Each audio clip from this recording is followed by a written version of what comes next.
I finally get my brand new mic all to myself, which means y'all can finally hear how amazing it is. I mean, yeah. It always sounds clear. Yeah. So tonight it's the good old Joel and Phil adventure, but temporarily with Ellie. I'm so glad you remembered the bit, and they're all three of their names. Oh my gosh. Yeah, of course. Oh, I've been so excited for this episode. We got so much fun shit to talk about. Oh, a lot of Kingohger, like, holy fuck. I won't be there for that, but we're announcing the new Freak here where the main character is literally a dog. Spoilers! But before we do that, cue the roll call!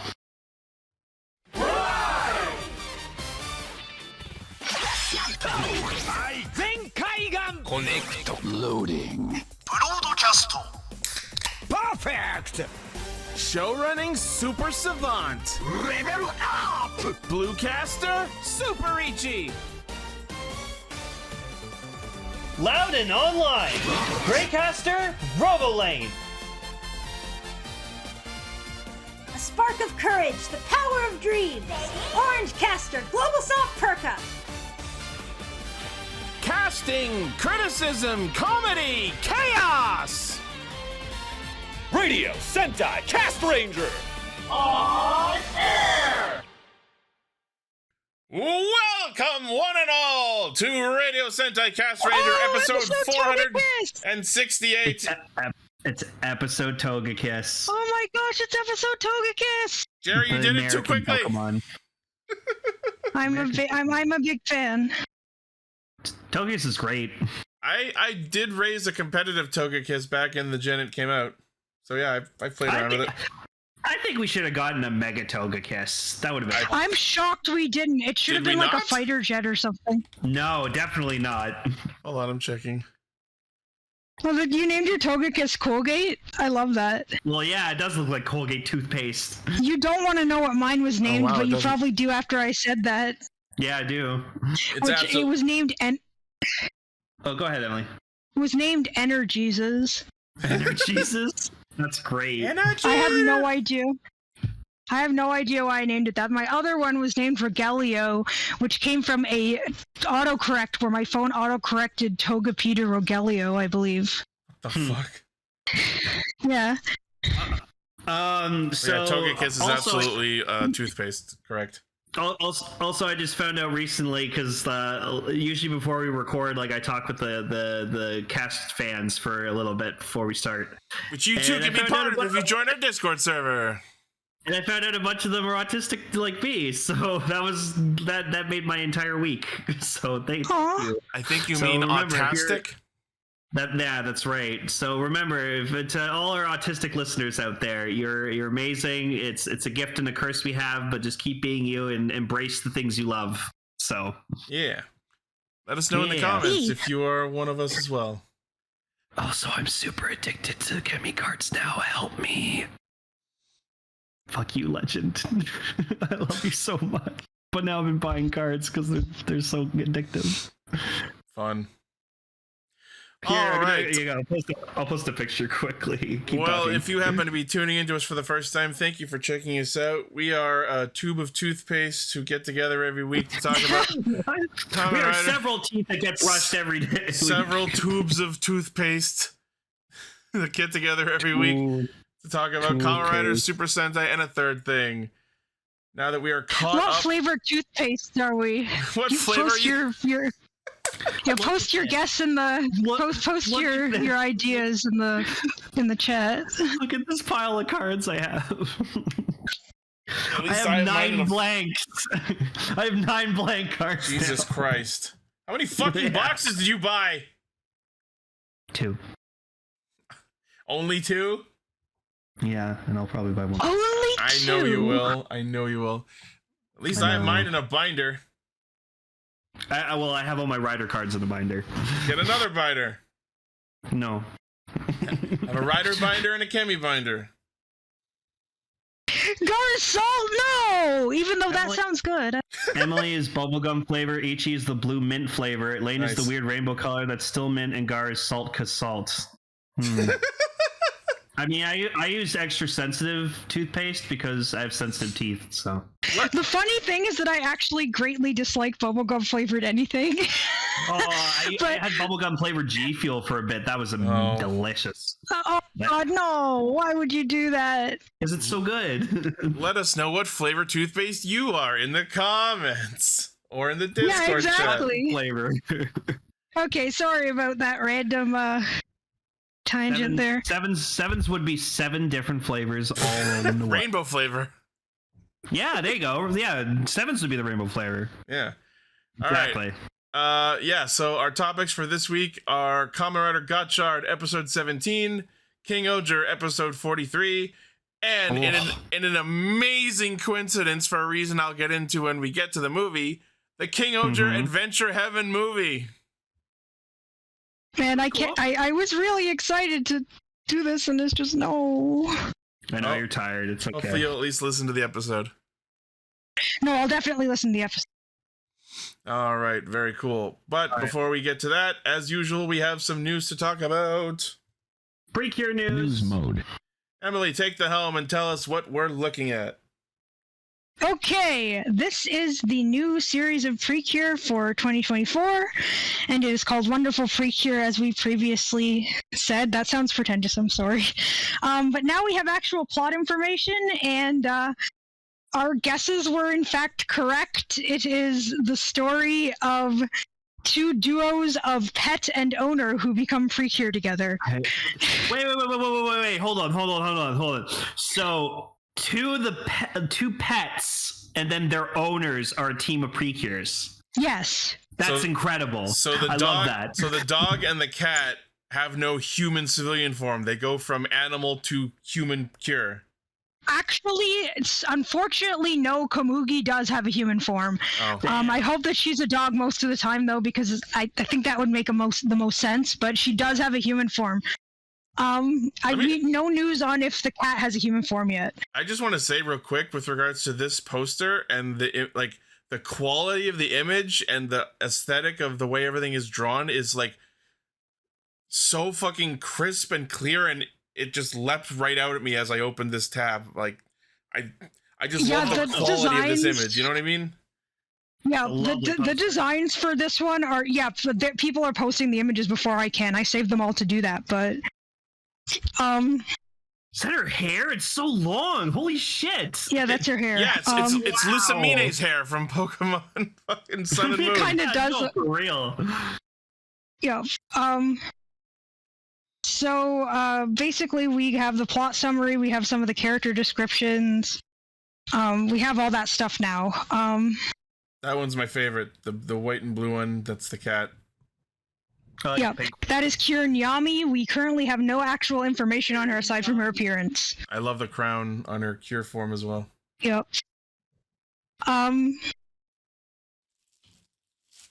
So, anything else to share?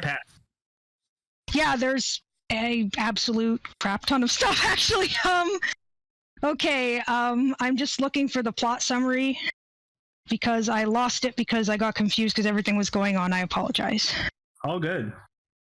Okay, so the summary for this season is Animal Town is a town where animals and people live together. That seems like every town for the most part. Iroha loves animals and is good friends with her dog, Komugi. One day, a mysterious monster, Garu Garu, wreaks havoc in the town. In order to protect Iroha, Komugi became a human and transformed into a Precure. Amazing. And then we have the different characters descriptions. Komugi Inukai, or Cure Wonderful, who actually has the last name of her owner, which I think is freaking adorable. There she is. The civilian form is already posted. Yeah, she's a Papillon. She's very happy to get a human form and talk to her beloved Iroha. Komugi has excellent athletic ability. She loves going for walks, is very curious, and is a glutton. So she's a dog. Oh, she's curious. She is absolutely adorable. And here is, man, Cure Friendy, kind of a weird name, but here she is. The owner, and here is her civilian form and her cure form. I like it when the cure forms look quite different. I like that the different arts year... are them in the same pose. Yeah, I think that's cool too. I love her little detective hat and the little cape over her shoulders. I don't know if that's going to factor into anything, but I like it, and I love her hair. That sure does look like a Sherlock motif. Yeah, a second-year middle school student who loves animals, Iroha takes Komugi for morning walks daily. She has many friends she loves to help out, and animals adore her. She's very honest and sporty, and she becomes cure-friendly. Not friendly, but friendy. And turns out the catchphrase of both Komugi and Iroha is wonderful, but it's written in katakana for one of them and hiragana for the other. Yeah, I don't know what that means. Kirnyami and Kir Lillian. They're different languages of writing that Japan uses. Yeah, Kirnyami and Kir Lillian are the other two. We currently have no idea what information there is on them, but here are their civilian forms. That's a pre-cure. She looks so elegant. Like, holy shit. Yeah, there's a Cure Lillian civilian form. Cure Lillian is officially and her name is not Lillian. Let me see. Like that her name civilian form better. Yeah, her name is Mayu Neko Yoshiki, and her pet cat is Yuki. I heard Neko in that name. Yeah, their last names literally contain Inu and Neko. And then there is I know, they do that in Toku as well. Oh yeah, no, absolutely. Yeah. But literally all of the Kingohger's real names are like the scientific names of their insects. No, but it's great. I love it. We also have these two characters. We have an adorable bunny, and we have this guy. This bunny looks like he's so done with everything. Why are not a pre-cure? This bunny is dunny. Satoru Toyama and his brave pet rabbit, Daifuku. After learning that Komugi and Iroha are pre-cure, Satoru uses his extensive knowledge about animals to support them, so he is the male ally of the season. He'll be a pre-cure. I don't think he will be. Honestly, I feel bad saying this, because I really don't want it to be true, but I feel like Cure Wing is a one-off. Oh, I hope not. Yeah, I really want there to be more male pre-cure. No more heat cures? Heat cures. That just makes me think of like He-Man pre-cure. I have the pre-cure. Here's a really cute picture. That is like the eye catch picture, I'm guessing. The bunny just looks so done with everything. I know, and I love it. I love Kaguya. Lane and Gar as owner and pet. Oh my god, why? Yeah. Why was my first thought Gar would be a hamster? This is kind of interesting. I don't know, because I don't think anyone here is actually watching Shiragar Sky, but interesting thing crossing over from that, the mirror pad is going to be in this season too. Neat. The same toy, complete with a extra thing that plugs into it in order to give it the new updated software for this season. So maybe the like almost $300 toy, they decided to keep going with it. I think that's a good idea. Well, yeah, it seems like now they're starting to do the same thing that Ryder does with their toys, where they just reuse shit.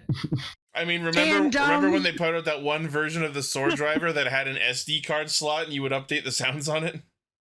It's kind of the same thing. No, Decker. Precure's so pure and lovely. No. You need to say that. You need to switch that to like frick life or something. Honestly, I think with the censored swear words would be even funnier. Oh yeah, censor it. Put a censor over them. Yeah. But life. Yeah. But the mirror pad is $300 if you're importing it. I have no idea how much it is if you're like an actual Japanese child. But we once again have Pretty Holic stuff. Cool that's continuing. Makeup every season from it's a powder puff.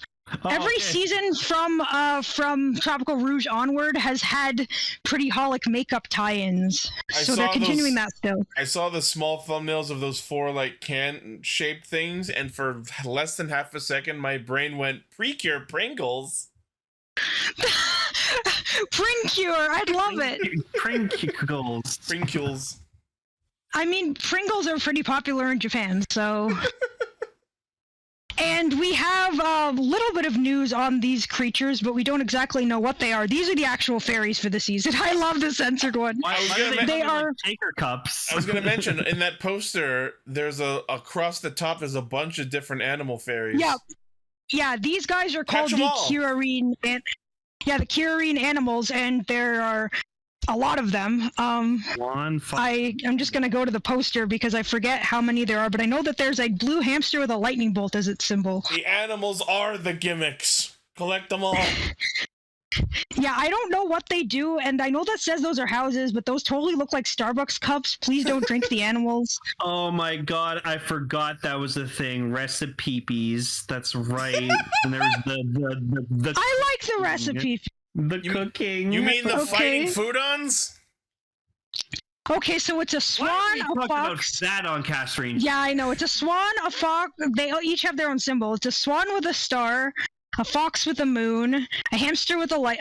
I should say the colors too. It's a white swan with a little starburst, a yellow fox with a moon, a purple hamster with a lightning bolt. I said blue. I was wrong. You're a wizard, Henny. Yes, a orange lion with a sun, a pink white-ish rabbit with a heart who appears to be the main one, a blue panda with a clover, a green dragon with also a dragon on it. That's giving Shrink Ray with a picture of a Shrink Ray energy. A red bear or mouse, I think it's a bear, with a flower, and a green penguin with a teardrop. And they live in, there's the pact too. There's the transformation device, but aside from, it's on the poster. These animals are giving me Care Bear energy. They do seem like Care Bears, and the weapon was also revealed. It is the friendly tact. I know those. And here it is. No, the tact is actually called the friendly tact, so it actually is friendly and not friendly. A little weird. It looks like a lamppost. What is it? It's just a staff? It's a wand. Oh, okay. Yeah, it's like a staff. Here's the interactive plush of Yuki, the cat. Oh. I don't know what they come with exactly. Okay, I got that wrong. The blue one isn't... There's a blue one with a musical note, which is a fawn, and is that not on the poster? I don't think so. I don't know, but I was looking at the poster as you named them all. Yeah, no, there's this guy. Cute. Yeah, he's pretty cool, and the pink one is a bear. I'm not going to buy Kage, don't worry. I'm more of a dog person. But no, we've got all these little here's the pact. It's called the Wonderful Pact. And then it's the Kira Nico trunk and the Kira Nico trunk case. Here they are. And the Komugi plushie. The Komugi plushie is cool because the gimmick of it is that it changes from speaking English to barking. Oh. The pack straight up looks like a Sailor Moon brooch. Yeah, I don't know why Precure keeps doing compact. I do like the design of it. I really like the outside design, but I don't know. I'm looking forward to finding out more about how these Kirarine animals work. So yeah, you're right. The fawn is missing from the poster. Yeah. It's funny because I'm supposed to know about the fawn yet. I've been rewatching Sailor Moon S over the last week or so, too, so...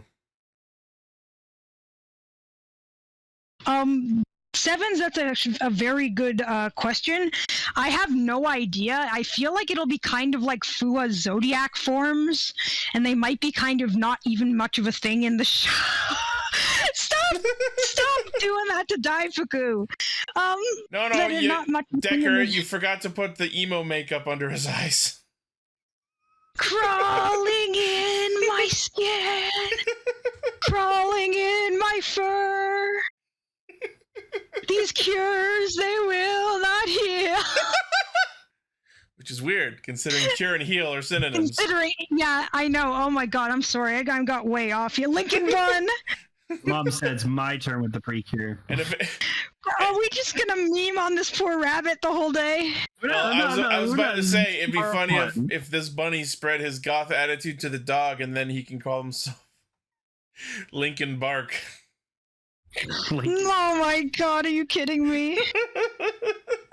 No, that's great. Even I hesitated on how bad that was. No, you hesitated, but I'm glad you went with it.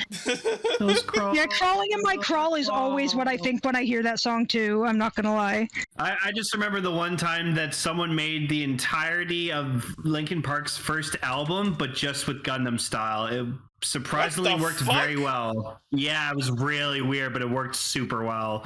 Like every song. Was that the guy who did the high quality rips?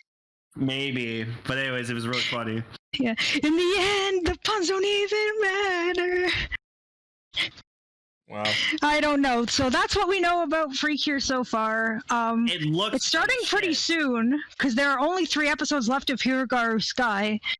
And spoiler warning: in the last episode of Hirogaru Sky, Princess Ellie has now gained a near permanent 14-year-old transformation. So she's not a baby anymore. It's weird because they randomly throw in when she gets hungry, she turns back into a baby. Oh, so she's like a Okay. Digimon. Yeah, or she's like Kieran from Alamode. Yeah, but it's weird because she is some kind of artificial life form. We found out now. We don't exactly know. She's like a magical clone of someone from 300 years ago, but not exactly a clone. But the weird thing is that she can either be. There it is. I love it. I love it. That's going in the thumbnail. It's basically I agree it should. You're just missing like a beanie on him. It's like a black beanie. Because we're talking about it's weird because Mama and I, because we watched the show together, we were talking about so she can either be 14 or a toddler, but she can't be any other age. So she can never be like a child or an adult. She always has to be a baby or a teenager. Mood. Yeah, same somehow. But Now that's a life. yeah, okay. So that happened. Yeah, I know. Why is that like weirdly relatable? Like it's like 1 second, like what is life? What do we even do with ourselves? We get hungry and turn into babies. We were all so eager to grow up and be adults. How foolish we were. How foolish we were. Get angry now. And before I go, this is not related to anything really, but I just wanted to show Augie Steenbeek the Griffin. Aww. If you get the reason he has a camera and also his name, I'm very happy.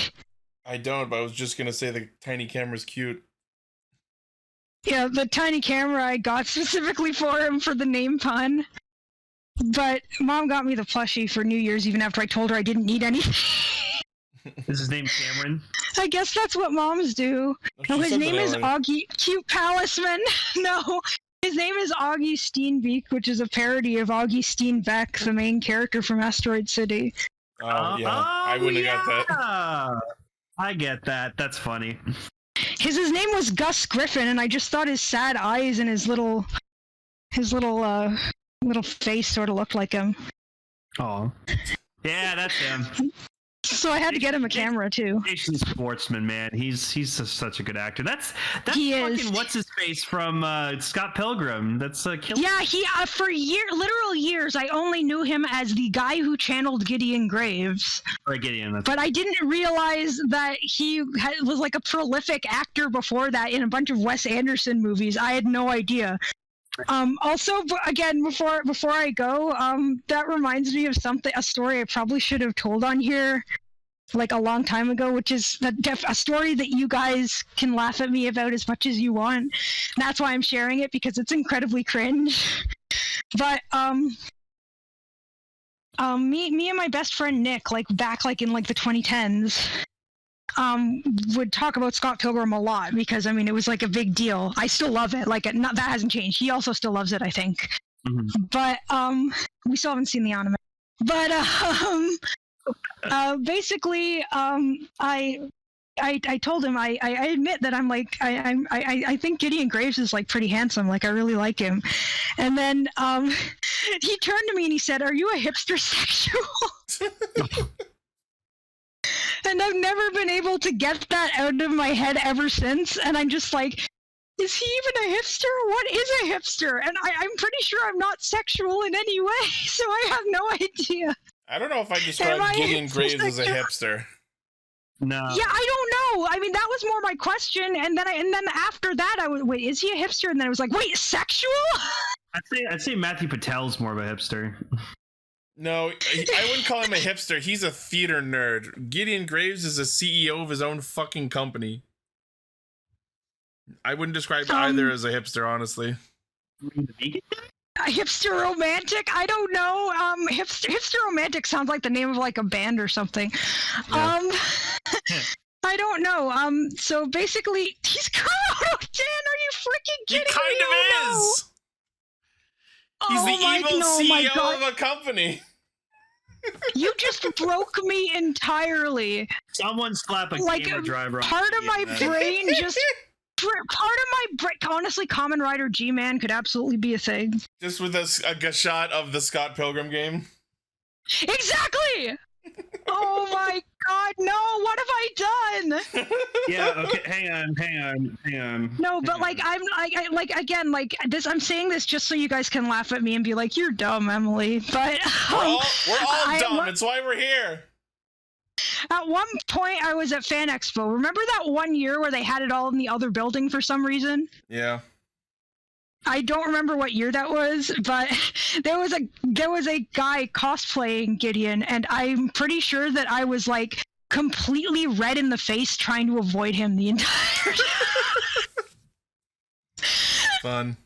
The only other time that happened... Gamer driver on him. There he is. Yeah, the only other time that happened was with the person cosplaying Doc Scratch at Anime North that one time. And it's always weird because it's like, man, your cosplay is so good, but like I don't want to be like the most awkward person ever because I mean obviously you're not the actual character, but I also don't know who you are, so the only thing I can respond to is the actual character. Do you know what I mean? Yeah. Oh yeah, I get it. It's also so funny because like you called him Kamen Rider G-Man. It's so funny how close G-Man is to Genmu. I know, that's why I felt like it worked so well. Man, also he was like my remember TV Tropes? He was like my avatar on TV Tropes for like 3 years. Like the pixel picture of him from the video game. Nice. I don't even know, like his entire thing, like even the caption is like, "What a dick," every time he's around, and I'm just like, darn it. Oh. Yes, the hat! The beanie. Yes, that's so perfect. You're a wizard. You're a fucking wizard. You're a wizard, Decker. Can you zoom that out so I can see the entire model with the eyes and hat so I can put in the thumbnail? Yeah. Okay, so I guess in conclusion, I don't know what a hipster is. What Paul wants to be. Here's a hint. Paul wants to be one. A critical hipster. Yeah, I don't actually know what a hipster is. I'm pretty sure that I'm not in any way sexual, but I was accused at least once in my life of being hipster sexual. My understanding of hipsters is that they are counterculture, but also they try to do things before culture gets to it. Like I did it before it was cool. I was cool. I was doing this before it was cool. That kind of thing. I know that meme. That is literally all I know. And also flannel shirts and beards, neither of which is at all what Gideon looks like. They like the fedoras. They like the fedoras. Yeah. Oh god. Yeah. No, I don't know what you would call him. It would be like, oh god, the hair. Corpo, if anything. I love the Joker. Yeah, like, and that tracks for me. Wow, no, this is getting weird. This is getting weird, but no, who is that guy? That's Mike Tyson. Mike Tyson. Oh my god, it is Mike Tyson. Yeah, it's just laughing at the god. No, I don't. Apparently, I don't know who Mike Tyson is. You know, star of Mike Tyson's Mysteries. Yeah. I was thinking star of Mike Tyson's Punch Out until they replaced him with Mr. Dream. That too. It is getting out of hand. I'm sorry. We should. Yeah, it is time for me We to have soared off abscond into the after sky that. with this bit. All right, Yeah, after the insane weirdness that happened here. I don't know why I said literally any of it, but thank you guys for having me. I didn't roast Paul. Oh no, wait, you guys. He's talking about. I was thinking, what did I say? He's talking Yeah, about what when did I we. say about him? Paul, we asked you your favorite color. Was it like earth tones? Yeah, well, he went into like earth tone. There you go. Thank you, Decker. There you go, Ichi. That's perfect. Thank you, Decker. Okay, bye guys. Watch Wes Anderson movies. They're really good. And here are some cute worms. Yeah, I love worms. So do I. Bye everyone. Take care. Stay safe at the storm out there. Oh yeah. And hopefully I'll be back for the next episode and like actually back. Thank you for joining us. No, thanks for having me despite it all. Okay, bye. Take care. Bye. Oh, I saw this today when I was at the mall. Like, I just walked past it and then I had to take a picture. Someone just put googly eyes on the mail sign. I was like, this is something I'm never gonna see again for the rest of my life, so I had to take a picture of that. You can only go in that washroom if your eyes are huge and bulging. Also, I've decided I've been trying to embrace my Star Wars loving side of me more. Oh yeah, someone put one on fucking Troy for My School Musical. I don't get it. I don't know, it's just because I think that was from the second movie when he was like singing very passionately while running through a golf course. Okay. It was weird. But anyways, so I figured out who my favorite Star Wars character of all time is, and it's so fucking obvious who it is. It's none other than the Mandalorian himself. You said that as if it was like a big revelation or change, and I'm like, was that not already the case? Well, I mean, yeah, I've always loved, but now I just like know he's my number one favorite Star Wars character. He checks all my boxes. So. Yeah, I love him. He's so good, and we're getting a movie soon. We're getting a movie with him and Grogu. I saw. It's gonna be great. All right, well, let's Yeah, I can't wait. Let's move to our second news story. 30 minutes into the episode. So we're not going to talk about Ultraman because that'll be. Oh no, it's just about Gotchard. Okay. Yeah, we confirmed who's voicing Kamen Rider Gotchard Daybreak. I'm just going to call him Daybreak.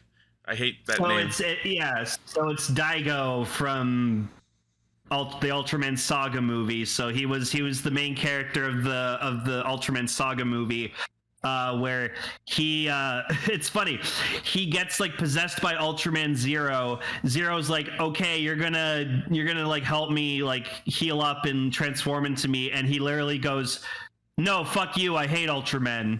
Because he had like a bad run-in with one when he was a kid, like he almost got killed or something when the Ultraman was fighting, so he like hated Ultraman because of it, and then eventually he just learned to like Zero, and then he transformed to Zero. I looked at this image that Decker posted, and for half a second I went, why'd you post a picture of Magi Yellow? He does look like Magi Yellow a bit. Yeah, no, so he's from the Ultraman Saga movie. He's from Dinah's world. Cool. Anyways, I just wanted to share this because it's just interesting to know that this is going to be a separate character. Now that we know who's voicing him, he's going to be playing him in the civilian form. If that ever happens, I don't know why it wouldn't, but always possible. You're right, Sevens. He does get to fuse with Cosmos. I am extremely jealous. I love Cosmos. So yeah, I don't know I know there's a lot of chat going around in the Tokuverse about who Daybreak is. He's definitely not from the present. He could be from Otaro and Rine's kid. I'm calling it. He's Otaro and Rine's kid. That's one theory. A lot of other people are saying maybe he's the missing dad. But my thought is, my line of thought on that is, A, if he was Hotaro's dad, why would he refer to him so formally by addressing him by his full name? But then that leads to, if he was trying to hide his identity, of course he would do that. Yeah, exactly. So yeah. Still looks fucking cool though. Oh yeah. Like I said last week, best suit in the show. Far and above. I just can't believe like the cape is the a form. That's a form. Like, he has, like, he's basic Gotchard with the scarf, and then he puts on the thing, and just he gets a cape, and that's the form. He gets a new form that's just a cape. I'm like, that's great. That to him is his version of when normal Gotchard puts on, he'll become Fire Gotchard, which we'll see in the next episode. Oh, that's why I transformed into the cape. Yeah. And Kaguya in our chat is suggesting, what if this is Spanner's child? And I refuse to accept that, because that would imply that someone willingly had sex with Spanner. Yeah, it was, what's her face? The girl who Kyoka? Yeah, Kyoka? Yeah. Maybe. We'll talk about her in a minute. Yeah, moving on. Speaking of Gotchard, they announced, unsurprisingly, alchemy uniform cosplay. Oh, for fuck's sake. And it's probably all super expensive as shit. Probably. Oh, they even have Spanner's jacket and tie. Wait a minute. Are those rings? Yeah. I thought we weren't talking about rings anymore, Ichi. Those weren't what I wanted to highlight. They just happened to be there. I know, they're relevant and important to the show, so I can give a pass on them. Alright, so yes, these are all from Premium Bandai. We have the civilian alchemist uniform. We have Spanner's jacket and tie, the rings. Alright, let's scroll down and see what these are all about. So you get shirts, skirts, shorts, jackets, we ties. We have the Minato Sensei cloak with the Academy badge. So this is the teacher's cloak. Jet black breastplate made of synthetic leather. Royal blue lining. Cloak has an outer material made of 100% polyester. Synthetic leather lining made of 100% polyester. Badges alloy, plated and painted brass plating. Let's Midas, see. no you didn't. They have Kuga Fudo's cloak. Oh, I like the lining on that one. That actually looks sick as fuck. Oh, Midas bought the freaking the alchemist outfit and the ring. Oh, okay. Wow, those rings are $200. We have the Academy T-shirt. Then there's a second version of the T-shirt for the Sabi and Renge version with the red stitching. Then we have Spanner's jacket. Oh, hold on. Are the prices on these? Yeah, okay. Well, let me scroll back up and get the prices for these individual items. The Minato one. That one doesn't say. $40. Okay, hold on. the Fuga Kudo cloak is 44,000 yen. That's over $440. Then we have the T-shirt, the Hotaro and Rine version, 3960 yen. So $40. Not terrible. Then we have the Renge and Sabi version of the T-shirt, same price. Then we have Spanner's jacket, 44,000 yen also. If you want to look like a douchebag. And then separately, they're selling the tie for 3960 yen, another $40. Nope. Then we have the orange version of the Alchemist ring, which is Rine's version. Two different finishes, silver 925 and brass. $200. The silver 925 ring is 18,700 yen, and the brass ring is 12,100 yen. I literally don't see a difference. They both look exactly the same. One's shinier. Oh boy. These probably won't even fit our fingers, even if we wanted them to. Probably not. Yeah.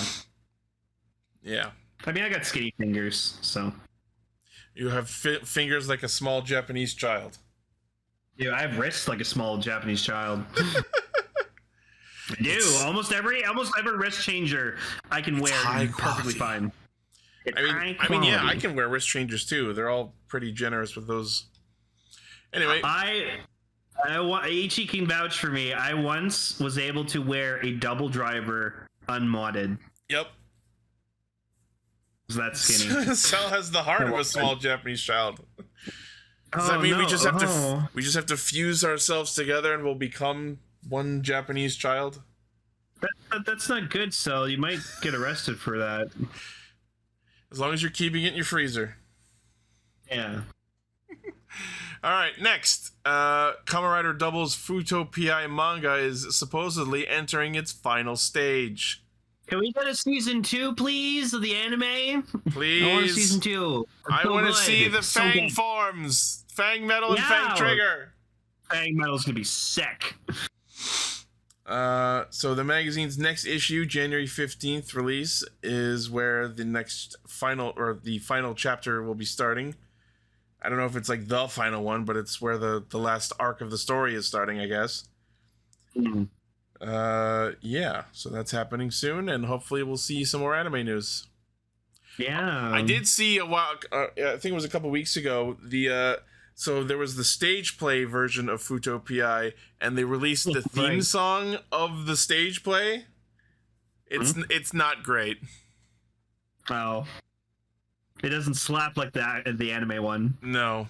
Well, it's another remix of Double's main theme song, just like how Futopia the anime had its own remix of like Double Goes Next. Double BX, yeah. Yeah. But there was another. It's basically another remix of that same song, and it's not as good as the other two. Lame. Yeah, anime did it better. Moving on, our next story is.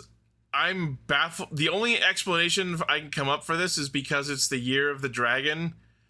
They're putting That's out. why they're releasing it. That has to be it. They're putting out Kamen Rider Build Trial Form Rabbit Dragon.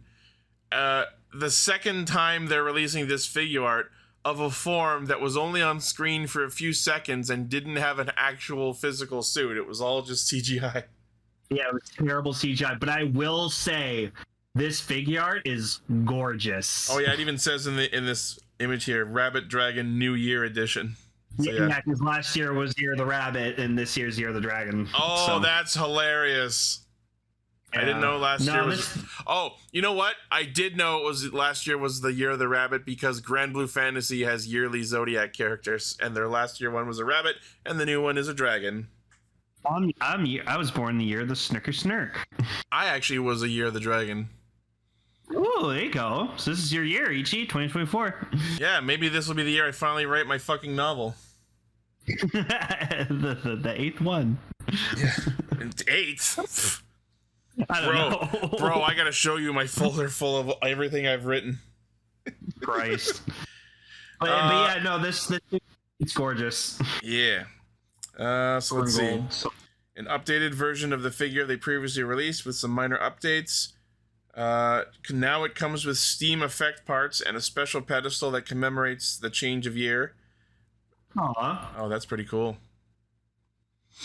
Premium Bandai, web exclusive, 93.50 yen, releasing in August. You know, more than halfway through the new year. Wait, hang on. Those are just the same Steam effect parts that come with fucking Bloodstark. Yup. When you buy his figure art. You lazy bastards. So wait, so they're re-releasing a figure they already released. They're adding effect parts from a different figure they already released. And the only thing that's new on it is a fucking stand with an emblem signifying the new year. So why are we waiting till August? I don't know. If the point of it is the new year edition, it should be releasing in January. What do you have to do to get this figure made? You already released it. They have to get build pre-orders up. Then they should have announced it months ago. Right? So stupid.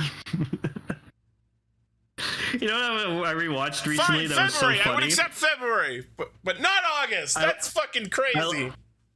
I still think one of the funniest clips from Build ever was just when, from the Build movie, when they're about to do, I forgot what it was, like the Be the One form, like the movie form. Yeah, Rabbit Dragon. And just Rabbit Dragon. No, Cross of All. Or no. Just when, Cross Build. Cross Build. Yeah, Cross Build. It's just freaking Why did I fucking brain fart so hard there? Banjo can't get out of the transformation, and then he just gets sucked. He just goes. Are you ready? No. Yeah, just fucking gets sucked in. Clamp. That's so funny. Oh yeah, that happened. Yep, that was good. Good suit. Very good suit. The asymmetry bothers me a little bit. Usually, the asymmetry, when done well, I really love, but this doesn't. I get why it is how it is, just because of the way the suits are, but The chest piece. I never. The asymmetry of build always bothered me, but that's why I love Build Hazard so goddamn much, because it took the build suit and then made it symmetrical, and I was like, thank you. And then they made Metal Build even more symmetrical, and I was like, thank you. So, yeah, the suits. So yes, Premium Bandai web exclusive, 93.50 yen August release. I said that already. Moving on. 3-0 announces Fig Zero Power Rangers Zeo 5-pack of 1/6 scale figures. Okay, am I looking at figures or am I looking at actual suits? Like, holy shit! These are figures. You can look at the hands to see. Wow. But yeah, the suits on these figures look really good. They're fucking amazing. These are roughly 12-inch figures with plenty of articulation and accessories. As you can see, it comes with their weapons, which is awesome. 6 swappable hands. It's a 5-pack of all 5 of them. It's opening for pre-order January 16th. I've always liked Red's helmet so much, but I also just really love Pink's helmet because it's just a giant fucking circle. It's an oval. Like I feel like if you could put like googly eyes on the top of the helmet and it would just look like a giant mouth going like, oh. It took me so long to know that the name of the shape on the Yellow Ranger's helmet is referred to as balance.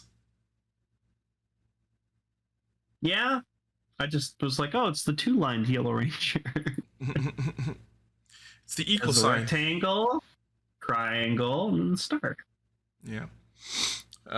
So this 5-pack will be releasing sometime in Q2 of 2024, which puts it somewhere May through July. No price. Yeah. And on a related note, they also announced that the Gold Ranger for this set is in development, and they showed a picture of the Golden Power Staff because the figure is a work in progress. No other details aside from that. Cool. Yeah. And finally, our last news story is that the brand new Garo series, Heir to Steel Armor, has premiered on YouTube. And it's available to watch everywhere internationally with subtitles on the official video. Hell yeah. That's awesome. And I watched the opening of it. The theme song is fire. Very nice. I'll have to listen to it. Yeah. I still have literally the entire franchise to catch up on. I know, it's just that thing where you thought it was the one show. I didn't know it was a whole thing. Several. Yeah, it's a whole franchise. You mean it's not just the 2005 show? Nope. That's what I'm saying, Ichi. Like, you're bound to, as you keep watching Garo, you're going to find, like, your favorite Makai Knight suit. I can't wait to see what it's going to be. The thing that keeps me from like actively pursuing Garo is I just am not a fan of how bestial the helmets are. Like I get it, it's just not what I prefer. You know what I mean? what? I feel like since like you and Paul don't have a show to watch anymore since Riverdale ended, maybe watch Garo every Thursday night or something. We do. We've been finding shows to watch. Right now, it's Magic Knight Rayearth, aka the halfway point between Sailor Moon and Escaflowne. All right, interesting. Yeah, I started the first episode of the new anime that's coming out. It's come out, Solo Leveling. It's neat. I've heard about it. It seems interesting. I just haven't checked it out. Yeah, it's about this like shitty E rank warrior who's just, I guess, like rises to be like a really good one or something. I don't know. Yeah. Anyways, that is the news. All right, there you go, everybody. It only took us 48 minutes. Well, yeah, that's because Emily was talking about Precure, but. Yeah, which is not a problem. We love Emily. No, we love Emily. Of course. All right, let's get into Gotchard. Gotchard, go!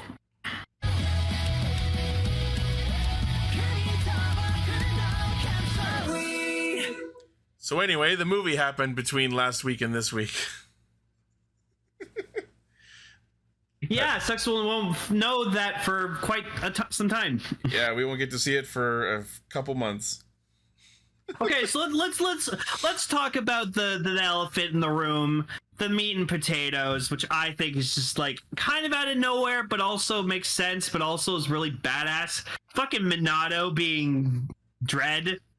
That's just, I don't know what it is. Maybe this is just a feeling I'm having. Minato being Dredd for some reason feels correct. Yeah, no, it works so well. But now we don't know. Is he brainwashed or is he just deciding to be evil? Like, we don't know. He didn't exhibit any signs that I would say clearly indicate him being brainwashed. I think maybe what happened is he had his conversation with Garyon in the academy, and just like something changed. Like maybe he really is under orders from higher up. Maybe Garyon actually is like a higher up in the academy. I just think it's very clear that Garyon knew Minato before he became a teacher, based on how he was talking to him. I've been seeing everyone tweeting, like, shitting on him for like, this, like, gold Rubik's Cube he keeps holding. It's like, I fucking love it. You got a gold Rubik's Cube. I fucking laugh every time I see it, because I just imagine, because we've seen he has the power of turning things gold. So I'm sure I said this already, but I just imagine him fuddling with the actual Rubik's Cube before it was turned gold, getting frustrated, and then just going, fuck it! Bzoop. Look, I solved it. I swear to God, if the cube turns into like a belt or something. It's prominent enough to get featured in the brand new opening, which I should talk about a little bit. I will say it's been growing on me, but I like what you did, Ichi, where you made.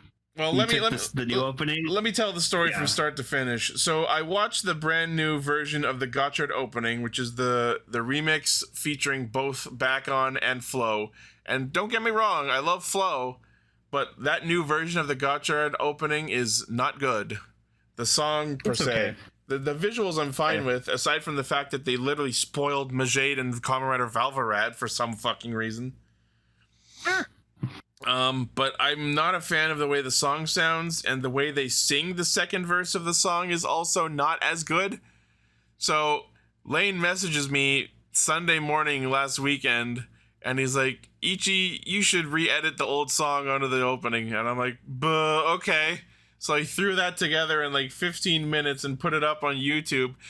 And my comments got fucking militant in both directions. I think it's because they didn't understand what the whole point of you doing that was.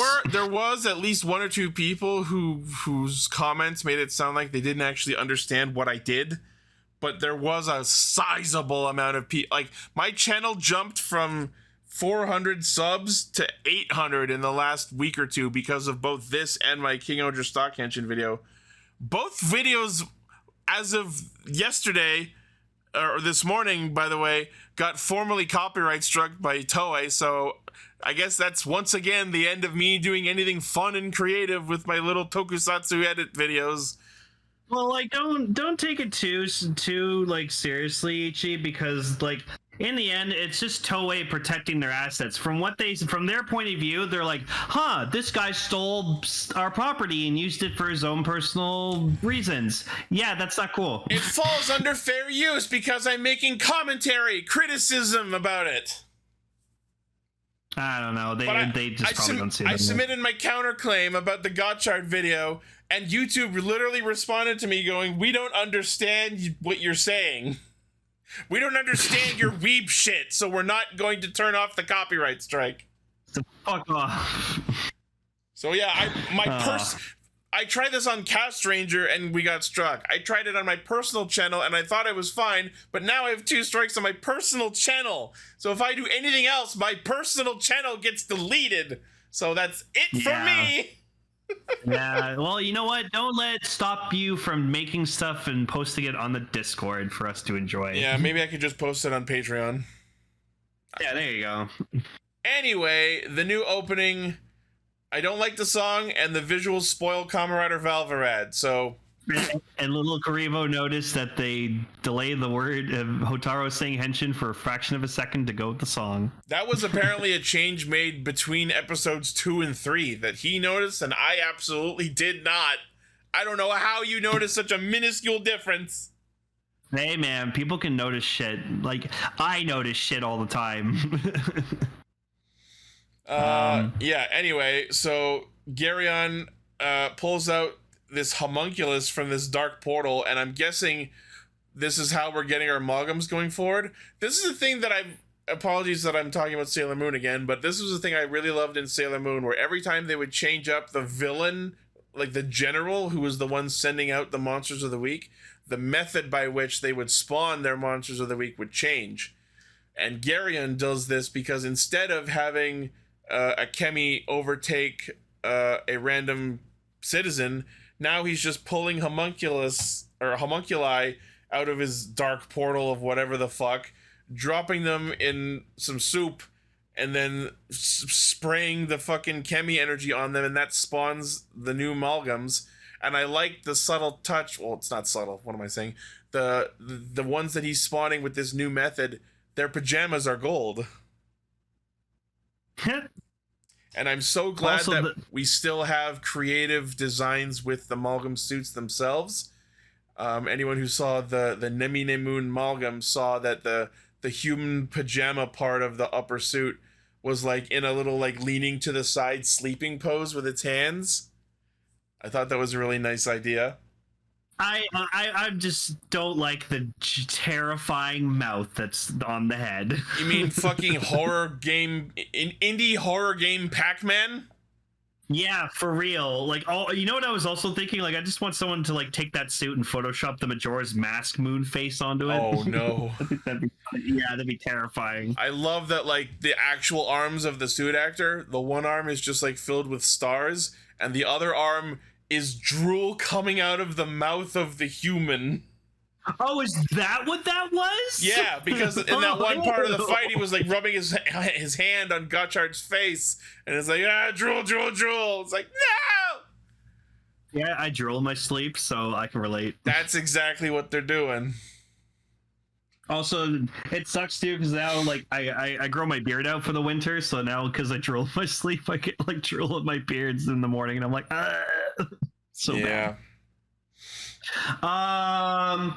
So yeah, we got some more shit about Spanner and Kyoka, which I enjoyed. I think I'm gonna like Kyoka as a character because she pulled that shit that so many people do on New Year's, where she was like, "Oh, I haven't eaten all year."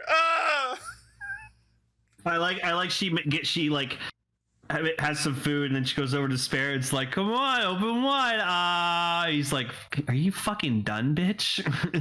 That was punishment for losing the chess game. Yeah, no, but then she's like, yeah, sorry, belt's not ready yet. You still suck. You can't use the driver till you beat me in chess. Ha ha! He's like, no.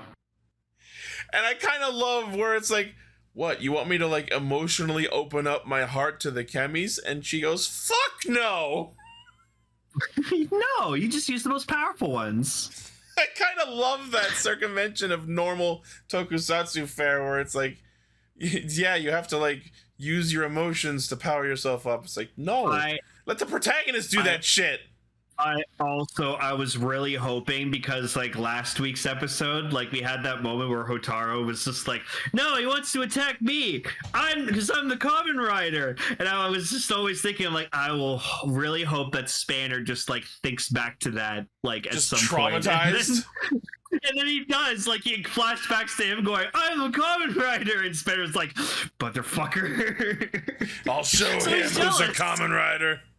No, he's actually like hates that Hotaru is like more skilled than him. I kind of hope they play that up. I would love Spanner to actually become jealous. Although the fact that they've already shown off Kamen Rider Valverat in the opening means we will probably see him in a single-digit amount of episodes. Oh, him and Buffa would be like the best of friends. Yeah. Because that's how Michinaga was. Michinaga was just like, he thought he was like such tough shit, and he just hated how Ace was just like so much better than him.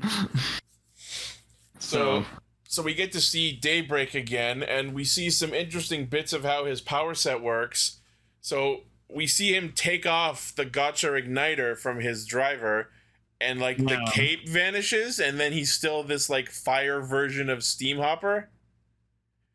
And then later we get the form. Yeah. the cape is his version of Fire Gotchard's power up. And then we see him like turn it back on in a later part of the episode, and we see the cape show up again. So I kind of love it. Yeah, and then also apparently his catchphrase is like, I got two things to say to you. Yeah, that's going to get annoying.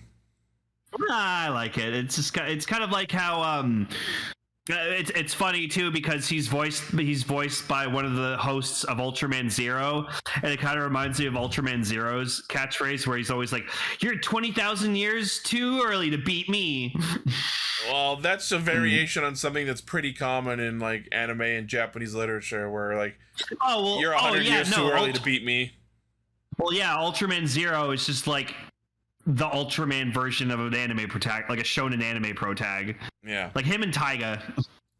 So anyway, everyone shows up to meet Minato as he declares that all of the main characters are because they're incompetent students and chemis are getting out of control.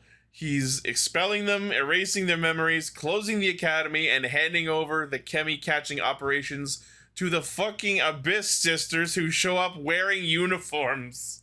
Oh, they looked so fucking stupid. I wanted them to have like cool, like black, like uniforms. That's like exactly Minato what does. I was thinking. But then they just have like the same blue uniforms over like their normal clothes, and I'm just like, you guys look like the little girl doesn't look like she's happy to be there. We're just first like, you look years. stupid. Yeah, I'm like, you guys look stupid. Take those off. I guess the black suits are reserved exclusively for the teachers, so that's why they couldn't do it. But if they're closing, if he's closing the academy, then who gives a fuck? And then he like, so Spanner turns into Valvarad, tries to fight because like Minato like busts out the Dredd driver or whatever the fuck it's called. It is, and and he turns into Dredd, and I'm just like Ichi was saying, this just feels so right. I was kind of hoping we'd see a new Dredd form when he used it. I you know what? I feel we will at some point. They have to. We know for a fact he'll have other forms because the belt says Zeroshiki, which means like type 0, which means there are others. Yeah, definitely. And so he proceeds to kick Valvarad's ass and then just goes, well, I'm taking your cards. Fuck you, bitch.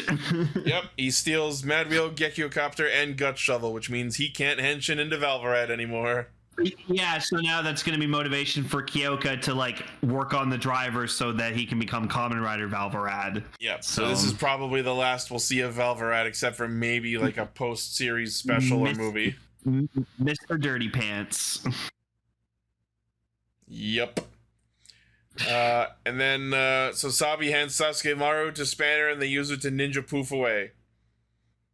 So it seems like this is like the turning point in the story where now the school doesn't exist anymore and our three main characters are banding together as effectively rebels. Oh, for fuck's sake, man. Can't we just have like a show that doesn't involve like them becoming outcasts or rebels? Like fucking Geats did this shit. I guess Revice didn't do that. No. Saber sort of had to do that when fucking like the siblings took over and they're like no, you can't be part of our thing unless you killed Toma, and they're like, all right, no. Yeah, I don't know. 001 did it when Guy took over Heat-En, and then they had to make Heat-En manufacturing. So what's with Ray One doing this shit, man? Well, we'll see where it goes. Looks like next week's episode, Minato is apparently poofed. They mentioned Daybreak's ability to time travel. Apparently Hotaru's now going to be traveling through time, and we'll get the debut of Fire Gotchard. Oh, yeah. I need to show that. So like Ichi made me this amazing edit. So so we do find out that like Gotchard Daybreak is from the fucking future, and so apparently he travels with like a fire version of the Time Lord Chemi card. And so I got Ichi to make me this fucking edit for me because I was just like yelling out like in the chat to be like, it's goddamn Time Wizard. Edit of Time Wizard. I love it. It's so good. I even bothered to like edit it so the text in front of it was still visible. Yay! No, but yeah, like I opened the Phase 2 box and I got a Time Lord card, so I'm really happy about Weirdly, that. I got a Time Wizard. Yeah. I love Time Wizard. He was always one of my favorite Yu-Gi-Oh cards. Time magic. Yeah, fucking Thousand Dragons. So cool. Not that useful, though. No. Of course not, but it was cool in the show. All right, well, let's see if Gotchard manages to heat things up sufficiently and pull itself out of its meh state that the show's been in the first few episodes. But I think it's safe to say the show's gotten decently interesting. Yeah, I love the narrator had like the balls to go like, I hope you enjoyed the epic prologue to Gotchard, and I was like, that was a prologue? Jesus Christ. So like I love it. Now they're like, no guys, this is the real show, and I'm like, all right.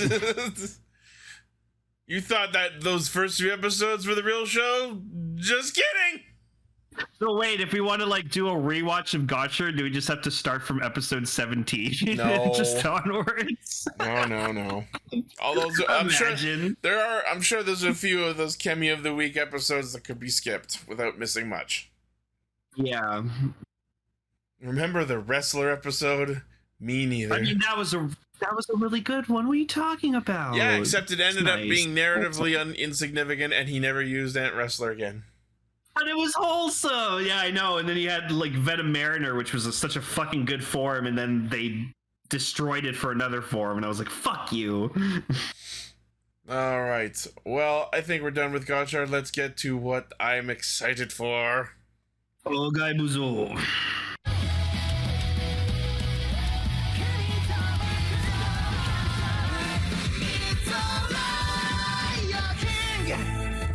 Those fucks. I pushed the wrong button. Give me a sec. Hold on.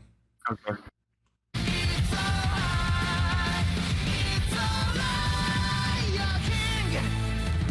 I was mostly right.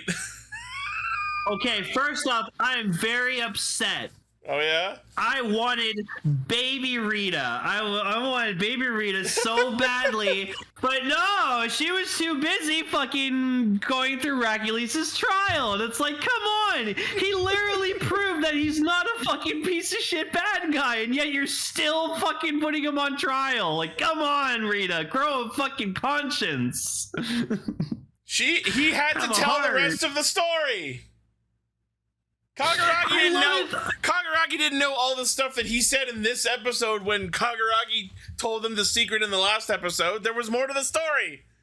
Yeah, no, and you know what's awesome about Racules as well is that, like, he says all this and he's just like, no one must know about this. Like, I have to still be to the public eye to be like this horrible fucking piece of shit human being so that Gira can still look like the amazing, awesome king that he is. It's I so was like, it's so amazing. You bastard. Yeah, I know. He said like, fuck man, I picked the right person. My favorite character from the start. But we're getting ahead of ourselves. The first thing that we have to notice is, hooray, Racules is back into his original uniform. Yeah, I kind of like the blue one, but whatever. Yeah, I don't know. But yeah, so the episode opens with Racules on trial in Gokhan and commanded to confess about everything.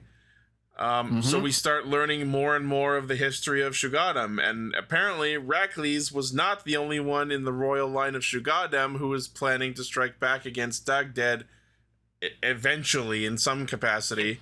It was his daddy. His father, King Casus Husty, who really started to put things into play. Oh yeah, no, I love that picture. There was a small detail in the opening that was changed that I think is amazing. The entire show, up until now, the opening has credited our main Red Ranger simply as Gira. Oh yeah. But as of this episode, with Gira having accepted his family and his brother, is now credited as Gira Husty. That's great. That's such a beautiful touch. Yeah, Gira Husty.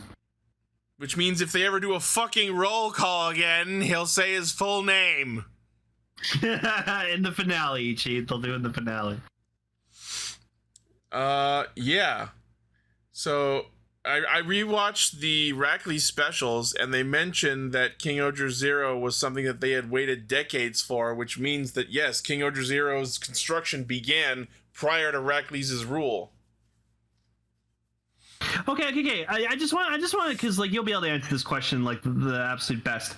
So, Yanma built the Ohsama calibers, correct? Yes, the Ohsama Caliber 0 is like the royal sword of the Shugoddom family line, which was passed down from Rainior, the first king, and Yanma was the one who built the main Ohsama calibers based on the 0. So basically, they saw that the Shugoddom king had this like awesome badass ranger suit, and he just went, no, that's not fair. You know what? We're all gonna have a ranger form. Here's the thing, though. If you look at the sequence of events in order and based on who was there to witness them, the fact that Yanma created these Ohsama calibers with the ability to turn into rangers seems to have come out of nowhere, because Rackley's didn't transform into O Kuwagata Ohsama until the Rackley specials, which happened between episodes 2 and 3. And in this episode, when we see Casas turn into O Kuwagata Ohsama, no one on the human side of the war witnesses this. So where the fuck did Yanma get the idea for the Ohsama caliber turning them into rangers? The only explanation I can come up with is that while copying the Ohsama Caliber Zero's data, he saw that it had this ability to turn them into rangers and designed it based on that. Because as we've seen through this this episode and the Rackley special, the holder of the Ohsama Caliber Zero cannot turn into O Kuwagata Ohsama until they have bled onto the sword and it absorbs their DNA. Also, one more weird question. If Yanma did design like the Ohsama caliber and then like have a range form, why the fuck would he make 4 more of them and share them with the other 4 kingdoms? Do you think he would just want to keep that for himself and be like, oh, I'm more superior and I have the better advantage because I have a ranger form, fuck you?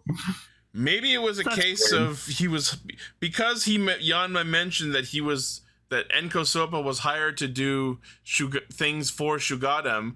Maybe one of the previous kings, maybe either Rackley's or Casas, hired Yanma to create the Ohsama caliber, because you think why he had to have access to the Ohsama caliber 0 to create the regular Ohsama calibers. So how could he have done that if not by permission? You know what I mean? Yeah, I feel like making the Ohsama calibers would have had to have been very recent, like maybe like a year or so before like the start of the show happened, you know? Yeah. Yeah, because like Casas died like when they were all like still children. Oh yeah, so that means that the only thing that makes sense is that Rackley's hired Yanma to make the Ohsama calibers. No, so you know what?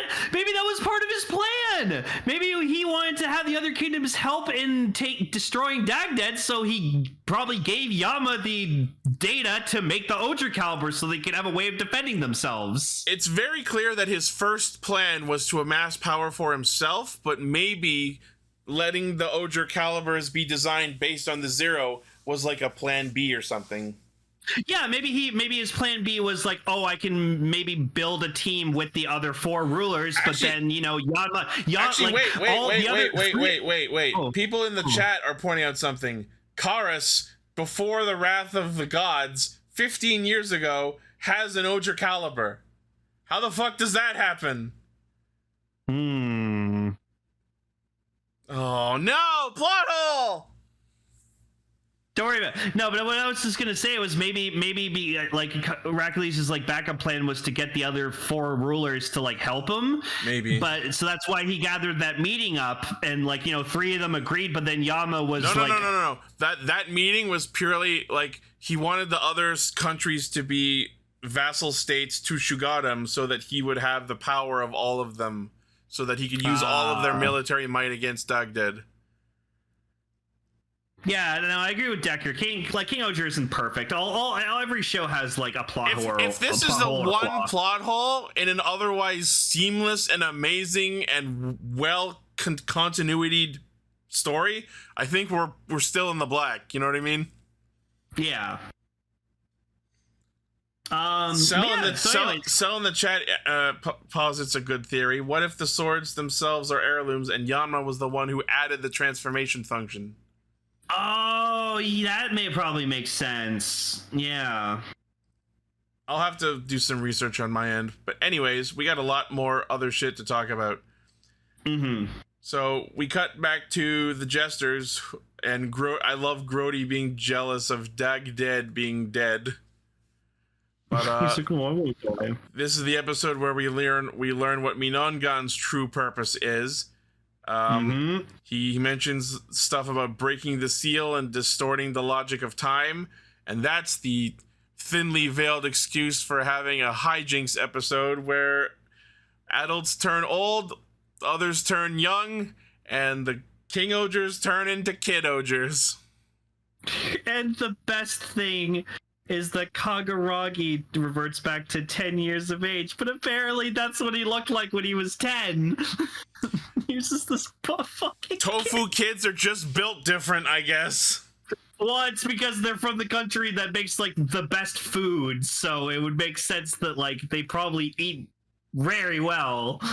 So, oh my god. I was watching it, and I wasn't 100% sure if it was, like, we have lowered your age by 10 years, or we have lowered you to the age of 10 years old. But based on the way they're talking, I think it's the latter. So Kaguragi is just a really fucking buff 10-year-old. And what's interesting is that, like, in their heads, they're still, like, aware of, like, them being, like, their adult selves, but then they're acting like children on the outside. So Yama just immediately goes to bully fucking Jeremy. That's so fucking funny. It's so mean. It's so mean. He's, like, crying, and he's like, Jeremy's like, this shouldn't be bothering me, but it really is. Yeah, it seems like their adult consciousnesses are still inside their child bodies. But then fucking Yanma steals Jeremy's mask and goes, Kumo Kamen, Sanjo. Yeah, I was like, you dick. That's so funny. I mean, Yanma deserves to get some revenge after all the stupid shit Jeremy's pulled on him. Oh, man. Gotta... Alright, so back to the Shugoddom lore. So, Cautious asks Dredd for quote-unquote a destructive power as a reward for his loyalty in serving Dredd. And this is where it's interesting. I talked about this last week, where when Rackley's asked for a power, instead of asking for a destructive power, he specifically mentions the power to kill Gira. And this is where we see where the wording of this request is vital, especially with something as chaotic in existence as Dredd. So Dredd responds to this request for a destructive power by snapping his fingers and making Cautious' wife pregnant with Gira. Yep. And then the worst part is, though, is she dies immediately after giving birth to him. So this immediately answers a slew of questions all at once. So Heracles was right. A, Gira is technically human. B, Gira is also technically a creation of Dredd. That wasn't a lie. It was just a truth in a different context. Yeah. C, this means that technically Gira and Rackley's are half-brothers. They have the same mom, but Gira's dad is Dredd. Yeah. And D, technically, Gira is Jesus. Oh my god. Jesus Oger. Gira is a bastard child with technically not even the true royal blood of the Shugoddom line in him. Oh my fucking god! Hang on. So, Rackley's goes on to explain that Gira was born almost immediately after that scene happened, which is why the mom died, because obviously her body wasn't prepared to accommodate a sudden childbirth. And they mention, and Rackley's mentions that they made sure that no one outside the castle knew about Gira, and that answers a long-standing question that I've had since the very beginning. if Gira was a prince of the Shugoddom family, why did no one in the town know about him? Because he was born so quickly that no one outside the castle even had the chance to learn he existed. So I just want to post this picture quickly. So here's an official picture of Rider Jesus with Sentai Jesus. It's so fucking weird. It's weird that like we went from one Jesus to another one. How did they get away with this twice in 1 year? I have no fucking clue, but they did. Oh my god.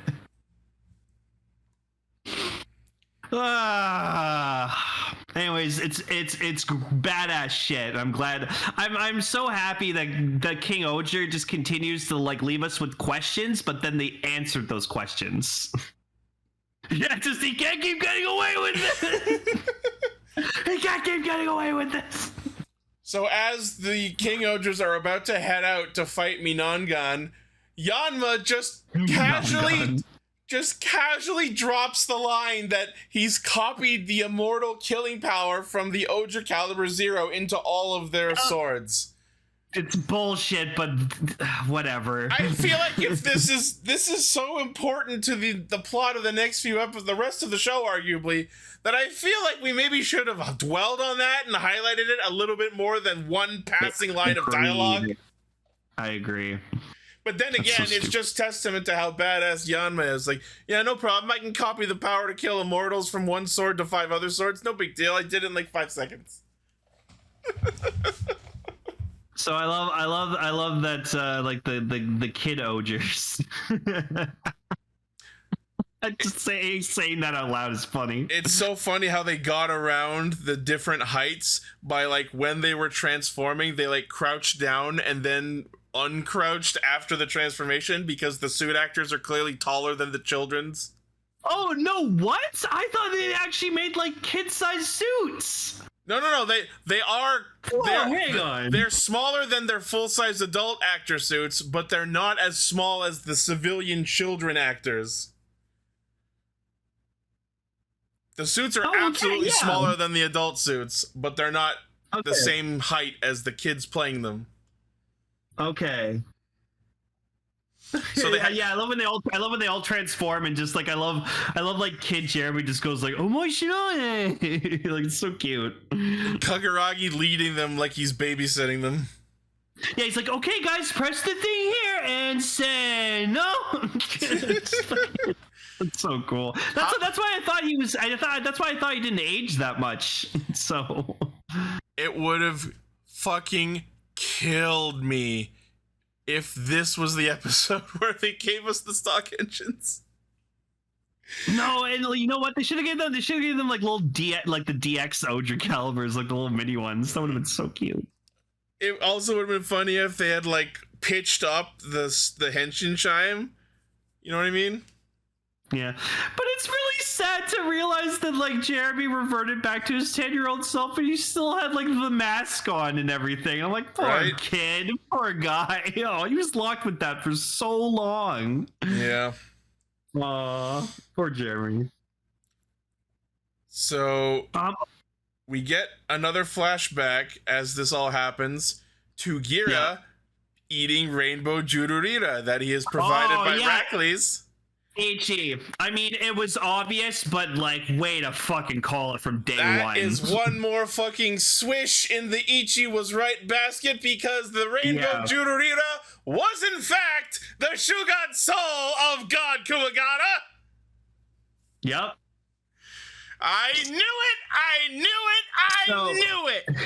So not only is fucking Kira like some alien Jesus immortal hybrid thing, he also has now a Zord soul inside him. Jesus fucking Christ, this guy's busted. Half human, half Jesus, half insect Zord. Wait. So that means like you can parallel him with fucking Ace, because like Ace also was like, you know, this fucking like born person made all these wishes to do all this shit and then also became a literal fucking god. Wow. I see what you're doing, Toei, you fuckers. So apparently, this was part of Caustic's plan, which was to feed Gira multiple Shugod souls, and while it would have the adverse effect of fucking with his memories, which is why he didn't remember this part of the story, it would turn him, it would like overwrite not only his memories but his humanity and turn him into basically a soulless killing machine. Also, yeah, seeing him go like rampaging and like losing his mind, it was so sad. I was like, no, and Hercules is trying to like hold him back, and then he like runs away with them. And this is where we realize that Hercules really did love Gira as his brother all along, the entire time. I know, it was so sweet. He's like, no, he's not a thing. He's my brother, and then he like runs off with them to protect him, and I'm just like, you fucking amazing fucking bastard. He was willing to defy his father and potentially doom their entire planet for the sake of protecting his little brother. Hercules is just the best fucking character. He's so good. Oh my god. And this also explains a couple episodes ago, we had that flashback where young Gira and Hercules were hugging each other, and we saw Gira with that soulless look on his face, and now we know why. Yeah. Oh, I know, Decker. That moment, like, So especially good. just seeing like them hugging, and then you just see like Gira like holding like Hercules' hands, and I'm just like, oh, just seeing that both on screen at the same time, I was just like, this show is so good, man. It was kind of funny because it's like Gira reaches out one hand and Hercules is like, yeah, I can't do that. I'm still in cuffs. So I'm going to hold you with both hands. Uncuffed dudes. Oh, fuck. Yeah, you know what, Sel, you're right. It is kind of like that moment when Tyrion and Jamie were talking to each other, and they're talking about like the cousin who smashed the Beatles, and he went coom coom coom. That's funny. So this is all well and good, but unfortunately Caustic is fucking stupid because he was talking about this plan out loud, which means of course the Uchu hear him and show up to do something about it. Oh, also Caustic is like dying because he like coughs up blood. Yeah. Like, I'm not sure if they explained why he was dying. but you know what? Typical king thing. Because like he was even saying, like, he was saying to Hercules, he's like, yeah, you're probably gonna be like king very, very soon, so I need to tell you what's been going on, but champ.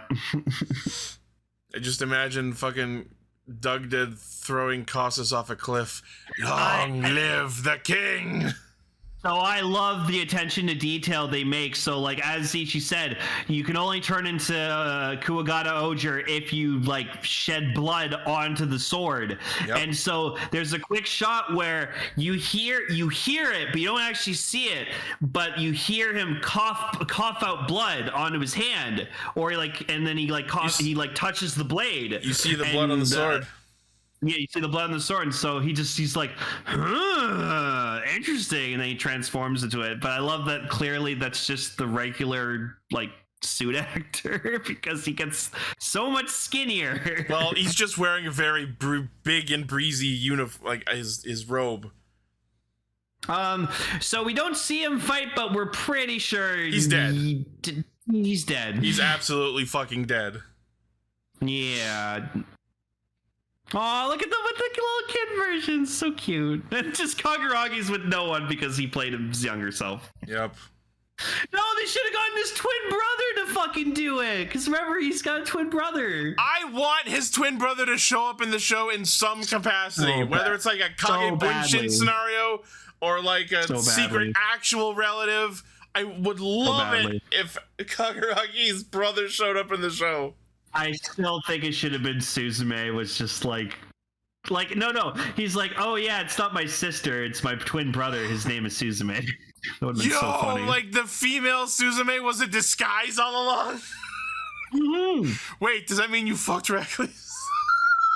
Yeah, he's like gay, so he loves Hercules. I do what I must for my country. I do what I must for tofu. Oh my god, that would be so good. I would have loved that. So, yeah, the Uchu show up and basically murder Caustic, and now we find out that the reason for the wrath of God was because of Caustic's attempt at rebellion. Idiot. The reason Himeno's parents died, the reason all this bad shit happened for the Wrath of God was because Dagdead got angry at Caustic for attempting to fight back. Oh, and also we saw what's his face kill the other retainer. Yeah, and take him over. We saw the flashback where Kamejimu murdered Bushimaru.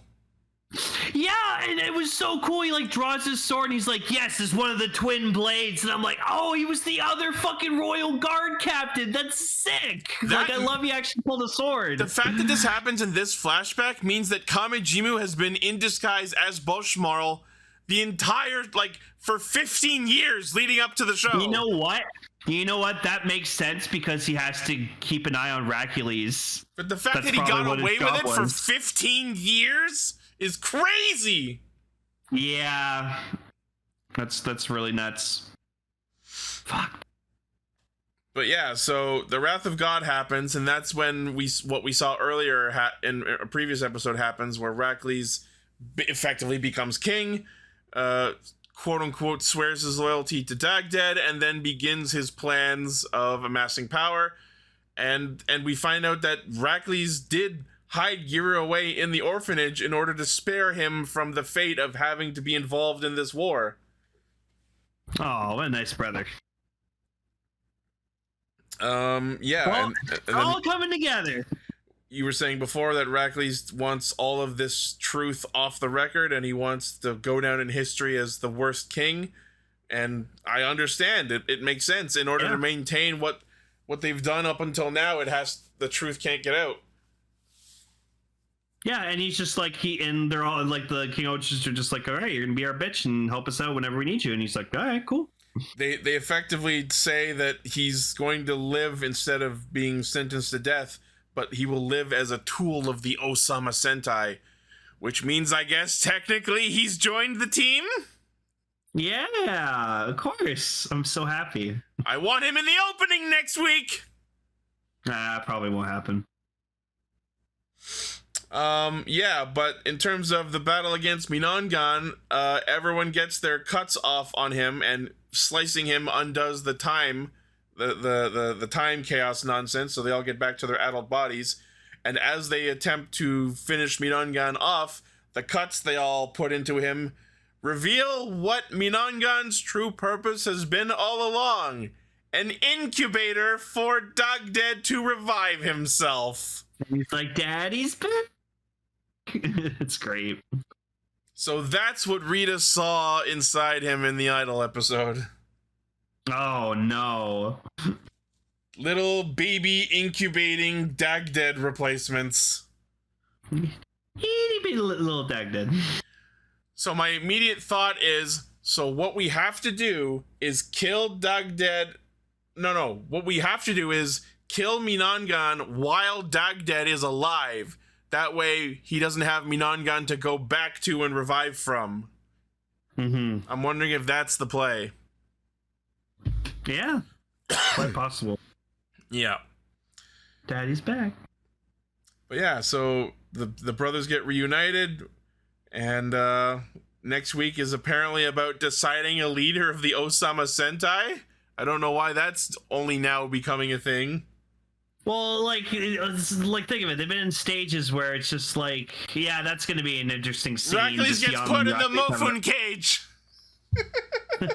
No, but I'm excited to see that because it's Yama and Racules are gonna have like a real conversation. So they'll be nice. I wonder if they did actually put those artificial organs in him.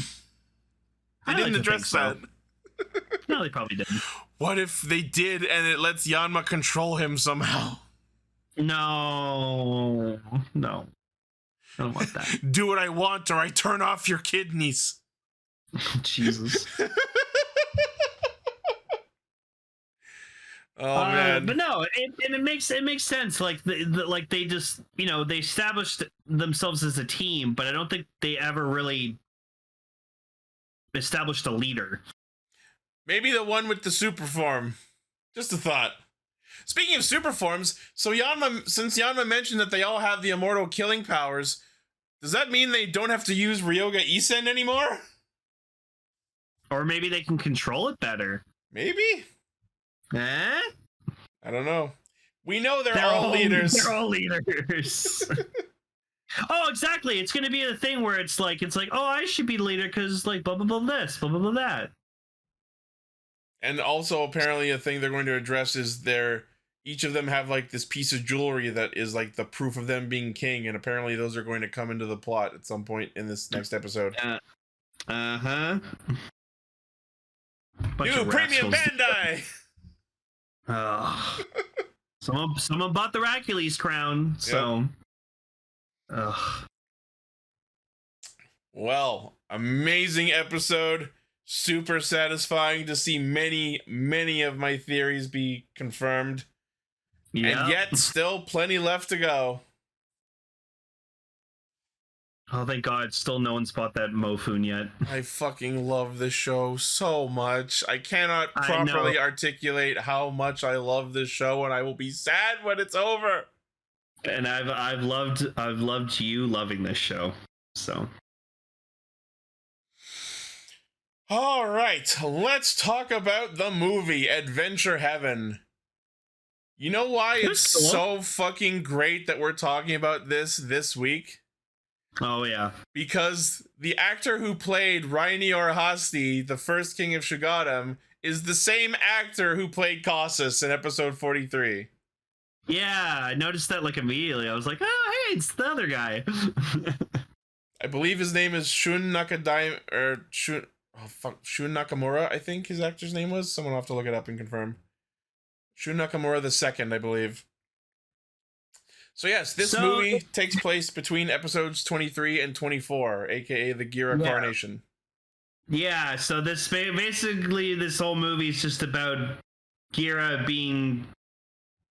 becoming king of Shugoddom. Yeah. So.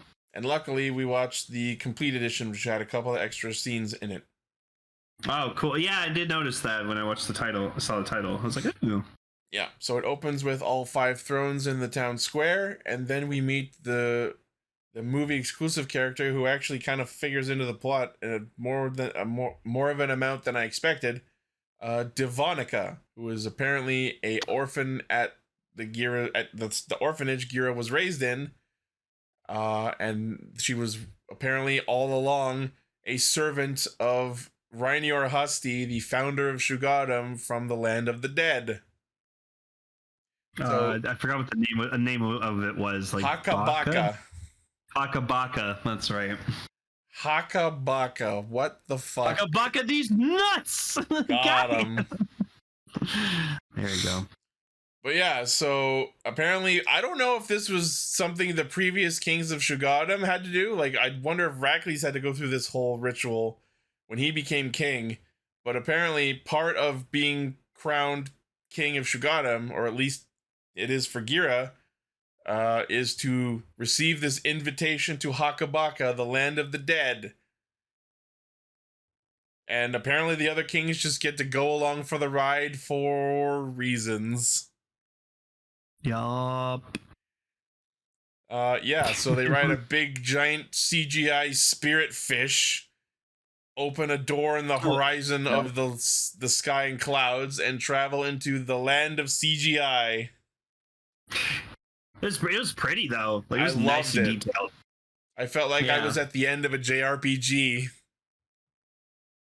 Yeah, it's like in the DLC or whatever, like that, like Final Fantasy 14, where it just like gets swept off into this magical land. You're like, whoa, am I ever gonna get back to No. The Hakabaka is straight up Ultima Thule from Final Fantasy 14. That was literally the end of Endwalker. Oh, there you go. Except instead of the land of the dead, it was the edge of the universe. So, like, I was pretty, like, okay with, like, what was going on with Gira and, like, Devonica and stuff, but I was kind of more interested in, like, the shenanigans that the rest of the Kingohgers were getting into.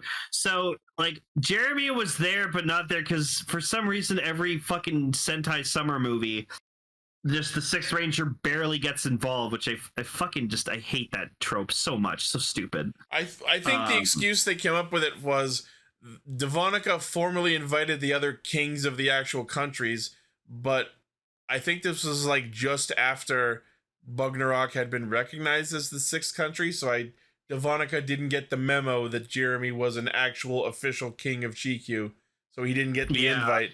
But he attaches a web to Yanma and sneaks his way in anyways. Yeah, so like Yanma gets like he's like, okay, well, this was kind of cool. Anyways, I want to go back now, and he can't. So he like establishes a connection back to GQ, calls what's his face. He's like, "Okay, I need you."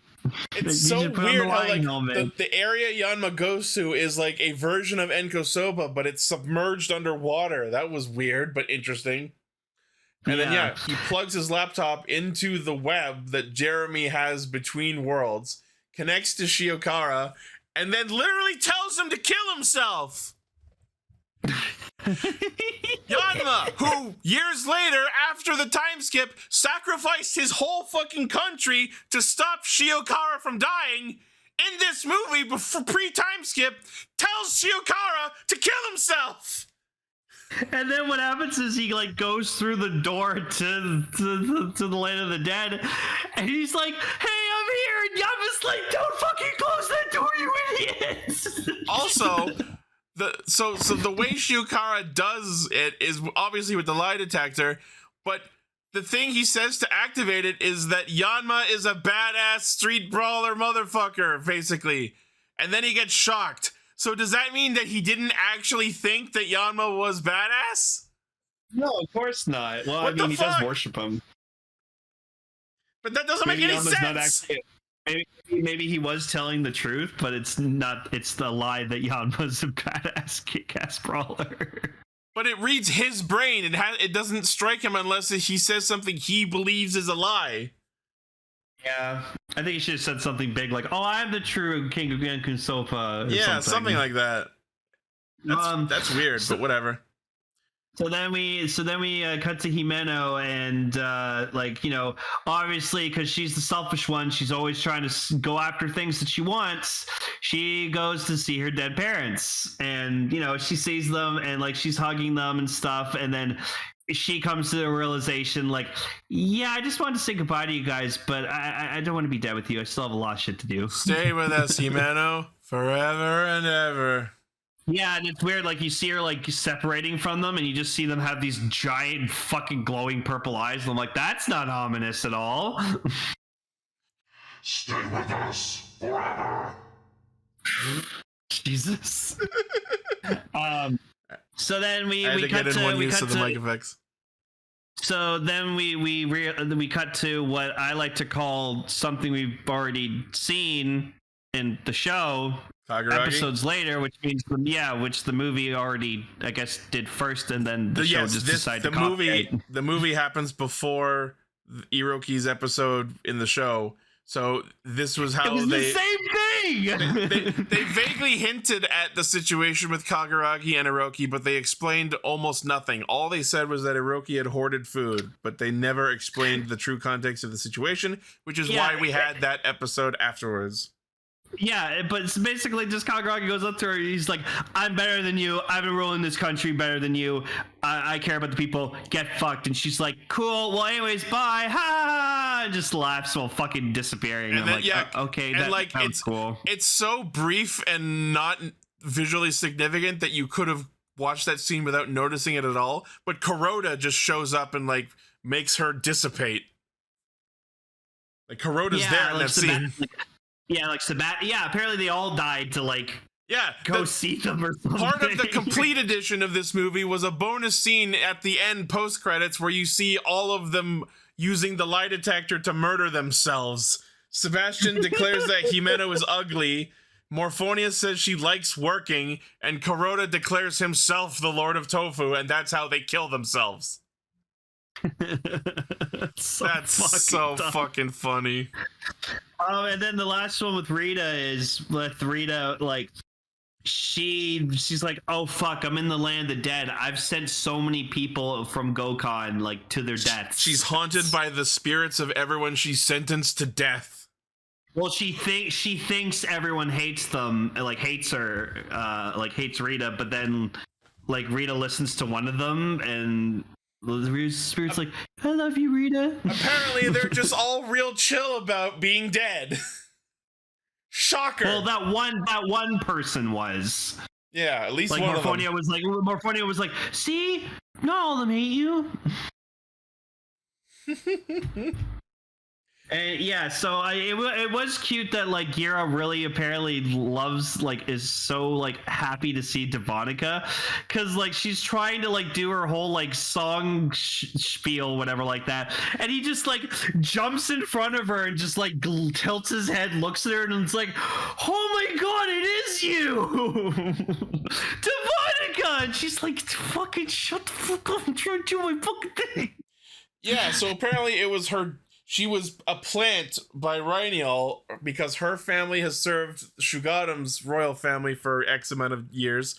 So apparently Devonica was planted in the orphanage to keep an eye on Gira for his eventual rise to power, so that they could find out if Gira was worthy or not, and if he wasn't, which they decide he's not because of his fucking happy-go-lucky attitude, that instead of letting him become king, Rhynial is going to absorb, I guess the plan was to absorb Devonica's spirit medium energy, killing her and taking her place and reviving, and then ruling Shugoddom again. But of course, Gira is having none of it.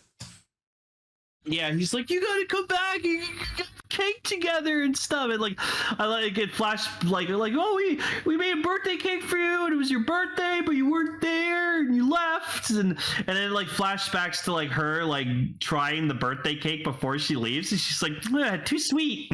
Yeah, there's this cute little bit where like the first time you see Gira wake up, and it's like, oh, a rat got to the cake, but then it turns out it was her tasting the cake while they were asleep.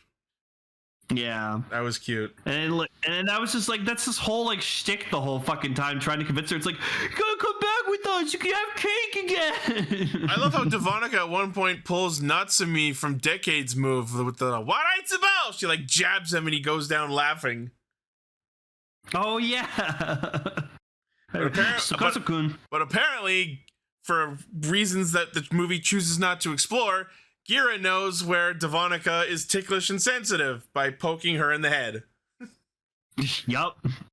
I feel like there was maybe potential for an actual romance to happen there, but we just didn't really fully capitalize on that. No.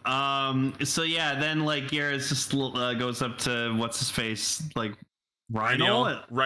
Yeah, Rhynial, and he's like, fuck you piece of shit. And he's like, you. He actually gives an interesting speech on how like living is suffering, but people have their small joys, and I'll fight to protect those small joys. Yeah. And then he like transforms into like his own little like cool monster form, I guess. And I was like, it's not bad. That was fascinating, because the fact that he transforms into this and not Kuwagata Oger means, I guess, he never bled on his sword to activate the power.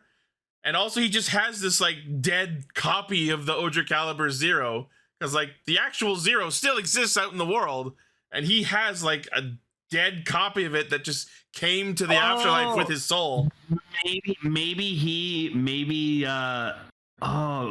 hear me out on this. Maybe that's like the original sword or something, or like he tried to build it and he didn't like make it to proper specifications or something. According to what I read, the Oger Caliber Zero was a gift to the first king of Shugoddom, him, from Dogdead. Oh, okay. So I think it's the same sword, but just like a copy of it that came along with his spirit to the afterworld. Maybe that's why. Doesn't make sense. I think that might also be a factor on why he can't transform into Kuwagata Oger with it. But instead, we get this like gladiator-looking monster form, and I don't think it technically has a form name. But what's interesting about his transformation is when he says Ogai Busou, the guy in Ogai apparently uses a different character, where instead of what it normally means, it uses the version of guy that means skeleton, because he's dead and has a skeleton face. Oh, the subs said like buried arms. Yeah, burial arms. So yeah, burial arms.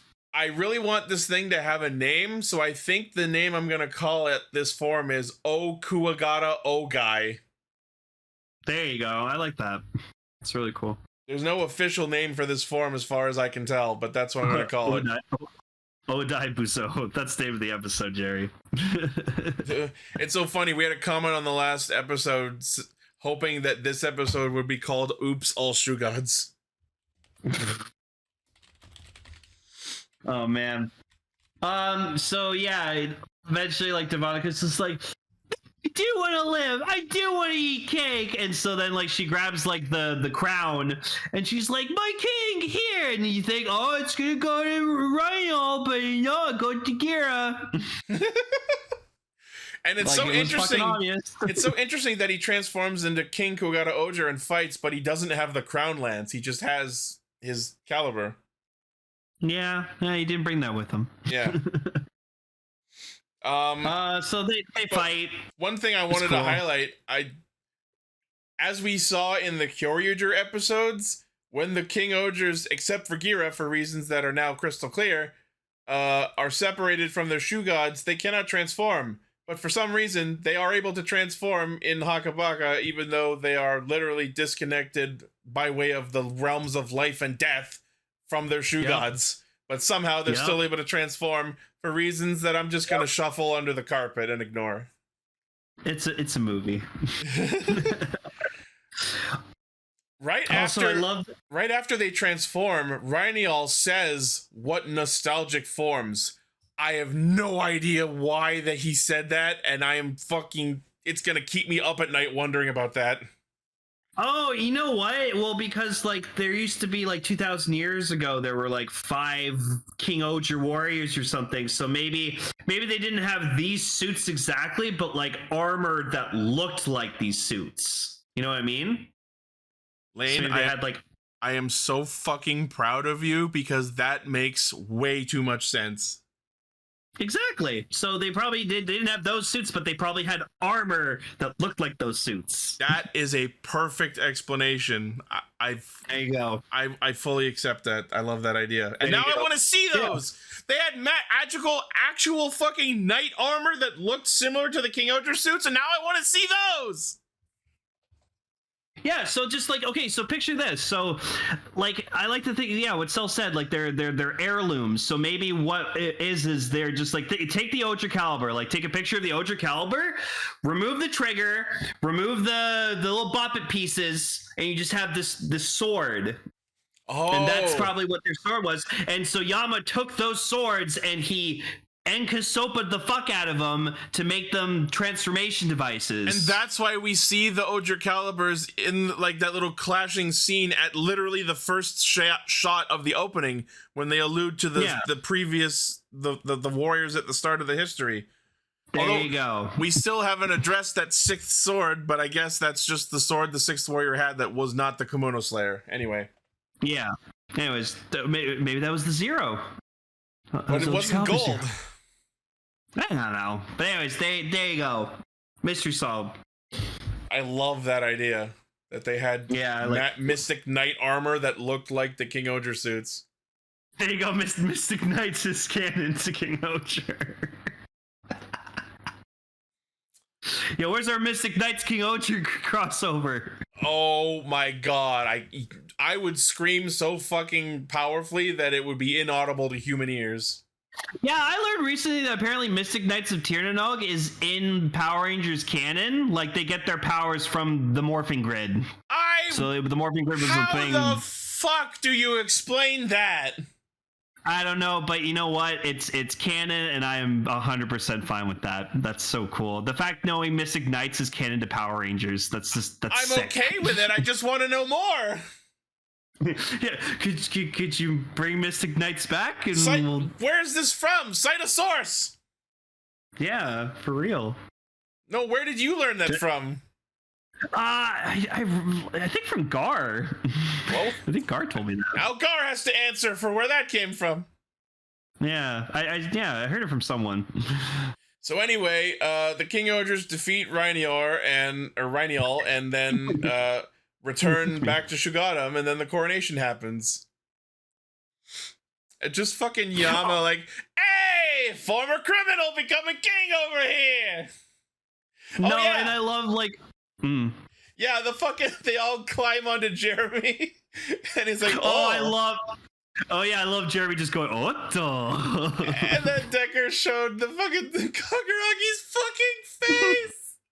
No, he's so good. But I loved it was so cute. Like the girl orphan that's like Gear's friend. She's just like losing it. Like she's during crying the like it's a fucking wedding. Yeah, she's like, oh my god. Well, it's because she's so happy for him. It's like, oh, like she always knew like he was destined for greatness. So Jerry in our chat is like Jeremy's harem. You mean harem-y? Harem-y? What? Oh. I'm not sorry. But yeah, like Jeremy. Everyone climbs on him as he's like preparing to like Spider-Man their way out of the land of the dead, and he's like, "Oh, look at all these people holding onto me!" And then Devonica climbs onto him, like almost touching his face, and he just does the catchphrase a second time. Haha! Gonna steal Gira's girl. Hang on.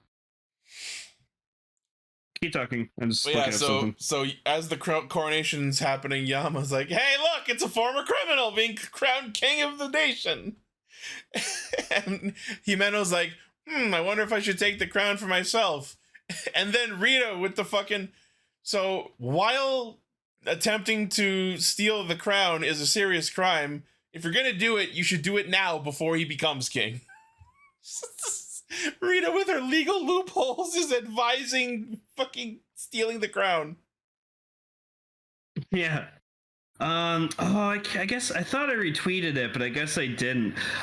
So I found out apparently that Jeremy's actor, apparently before he was doing Kingohger. Oh, I know. Apparently, he was a famous like TikToker, like cosplaying as Gojo from Jujutsu Kaisen, and I looked up his TikToks. So I was like, holy shit! Like he was on fucking point with the cosplay. Yeah, he's like a famous Gojo TikTok cosplayer. I saw. So it's so good. Like if you guys can find it, like it's amazing. He's so good. But yeah, good for Jeremy. There it is. Look at that. Look how fucking good that is. Holy shit. Yeah, he was a TikTok cosplayer. That was amazing. Oh, he's got the smile for Gojo. That's for goddamn sure. But I love that the coronation happens and it's this big, glorious, regal event. Then just hard cut to Devonica sitting in the orphanage eating her cake. Yeah, and she's like, oh. and then oh look, it's Stag dead. Oh, one thing we didn't mention about when Gira and Rhaenyra were talking is he mentions to Gira that Rackley's is still alive.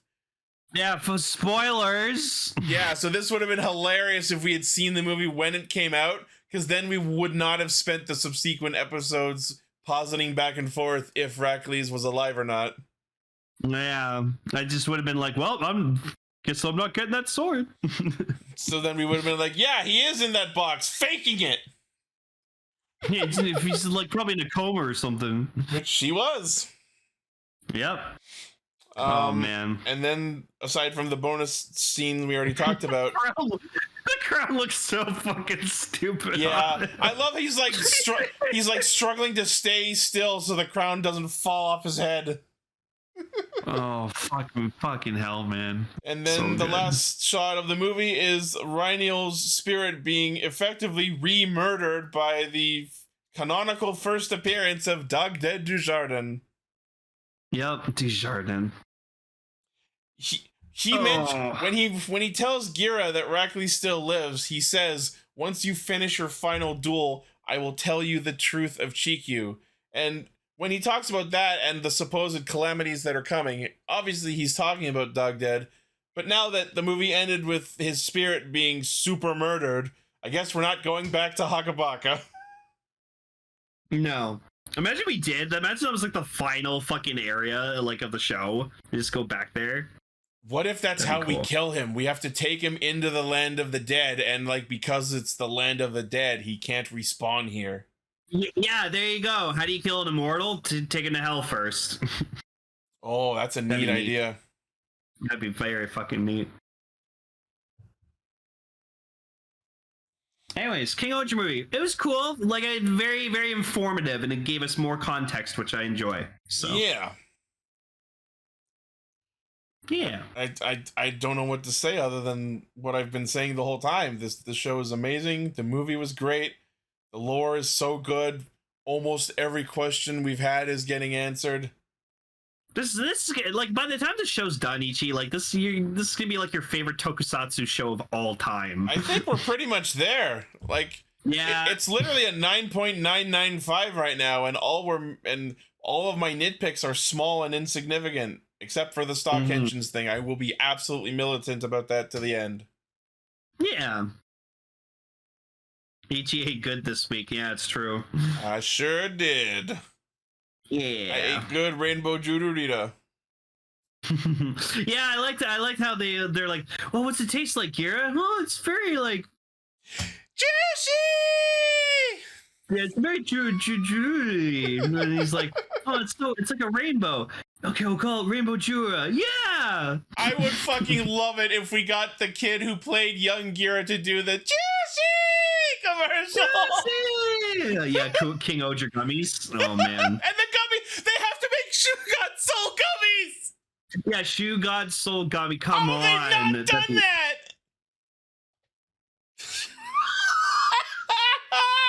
No, they should make like the Shugoddom souls. They're like solid, like clear candies, and then like little chocolate Shugodds in the center. There you go. That's so good. You can take that idea, Toei. There you go. I don't know if they're listening to us anymore after I pissed them off with my videos. No, if you get stock henshins after this, or they put back the original song in the second Gotchard opening, I don't think know. I'm pretty sure contracts with the artists will prevent them from putting the song back to the first version. Imagine we have changed like stuff in Toku. It'd be amazing. But I'm still confident that the stock henshins could still happen by the end of the show. Absolutely. Like, well, okay, we'll either get it in the finale, or we'll get it in the Kingohger Dawn Brothers movie. I mean, you know what? At this point, as much as I would love for that to happen, I don't think it should. I think Kingohger and Dawn Brothers should just be separate. My favorite Sentai and my least favorite Sentai crossing over. I don't know how I would feel about that. Just this Kingohger, this Sentai of just freaking like amazing plot, characters and stuff, and then Dawn Brothers with this fucking god tier writing. No. This could happen. This could work. You know what the point of that movie would be? Because Kingohger has been so good at explaining all of its shit, the Kingohger Dawn Brothers movie is where we finally answer everything Dawn Brothers didn't. Oh my god, we could have Taro and Gira both laughing at the same time. Oh my, you know that's not gonna happen. That'd be so good. Oh, abso-fucking-lutely. I need this in my life. Oh.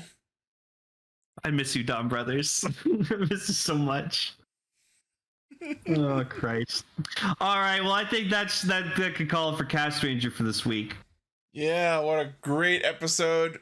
Great movie. So yeah, let's see. Gotchard's on its way to kind of pick. It's in a little bit of a slump, but it's gonna pick itself right back up. I think once we get like the other two riders in, I think it's gonna really pick up again. So I feel like we are in an upward direction with Gotchard. I feel like it will get better. And I think it definitely has gotten better.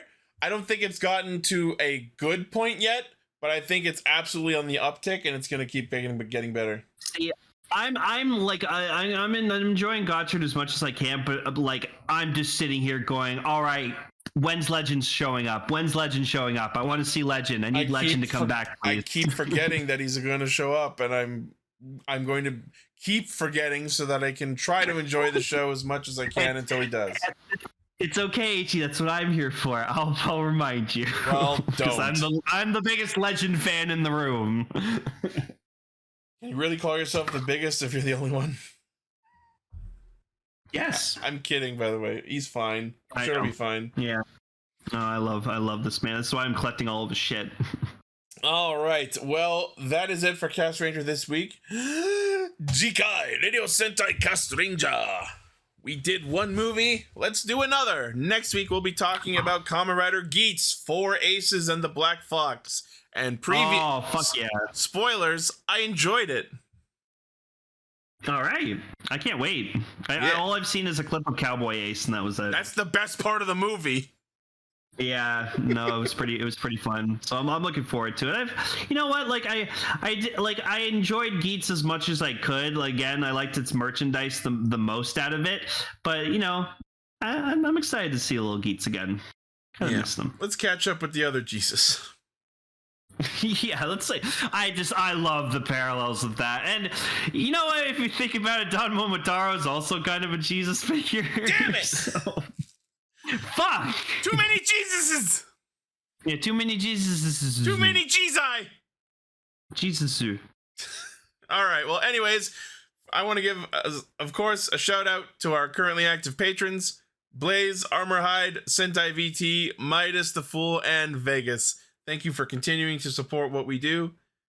We couldn't do it without all of our amazing fans being here, not only in our Discord, but on the YouTube, listening on Podbean, and yeah. As always, the primary source of our hijinks is castranger.podbean.com. From there, you can find our Facebook page, our Twitter, our Discord server, where you can listen to the show live and hang out with us as we have our entertaining pre-episode chats, as we alluded to at the start of the episode. Our merchandise store, and all of our other cool shit. Thank you all once again, and we will see you next week. Stay autism. Stay Oja!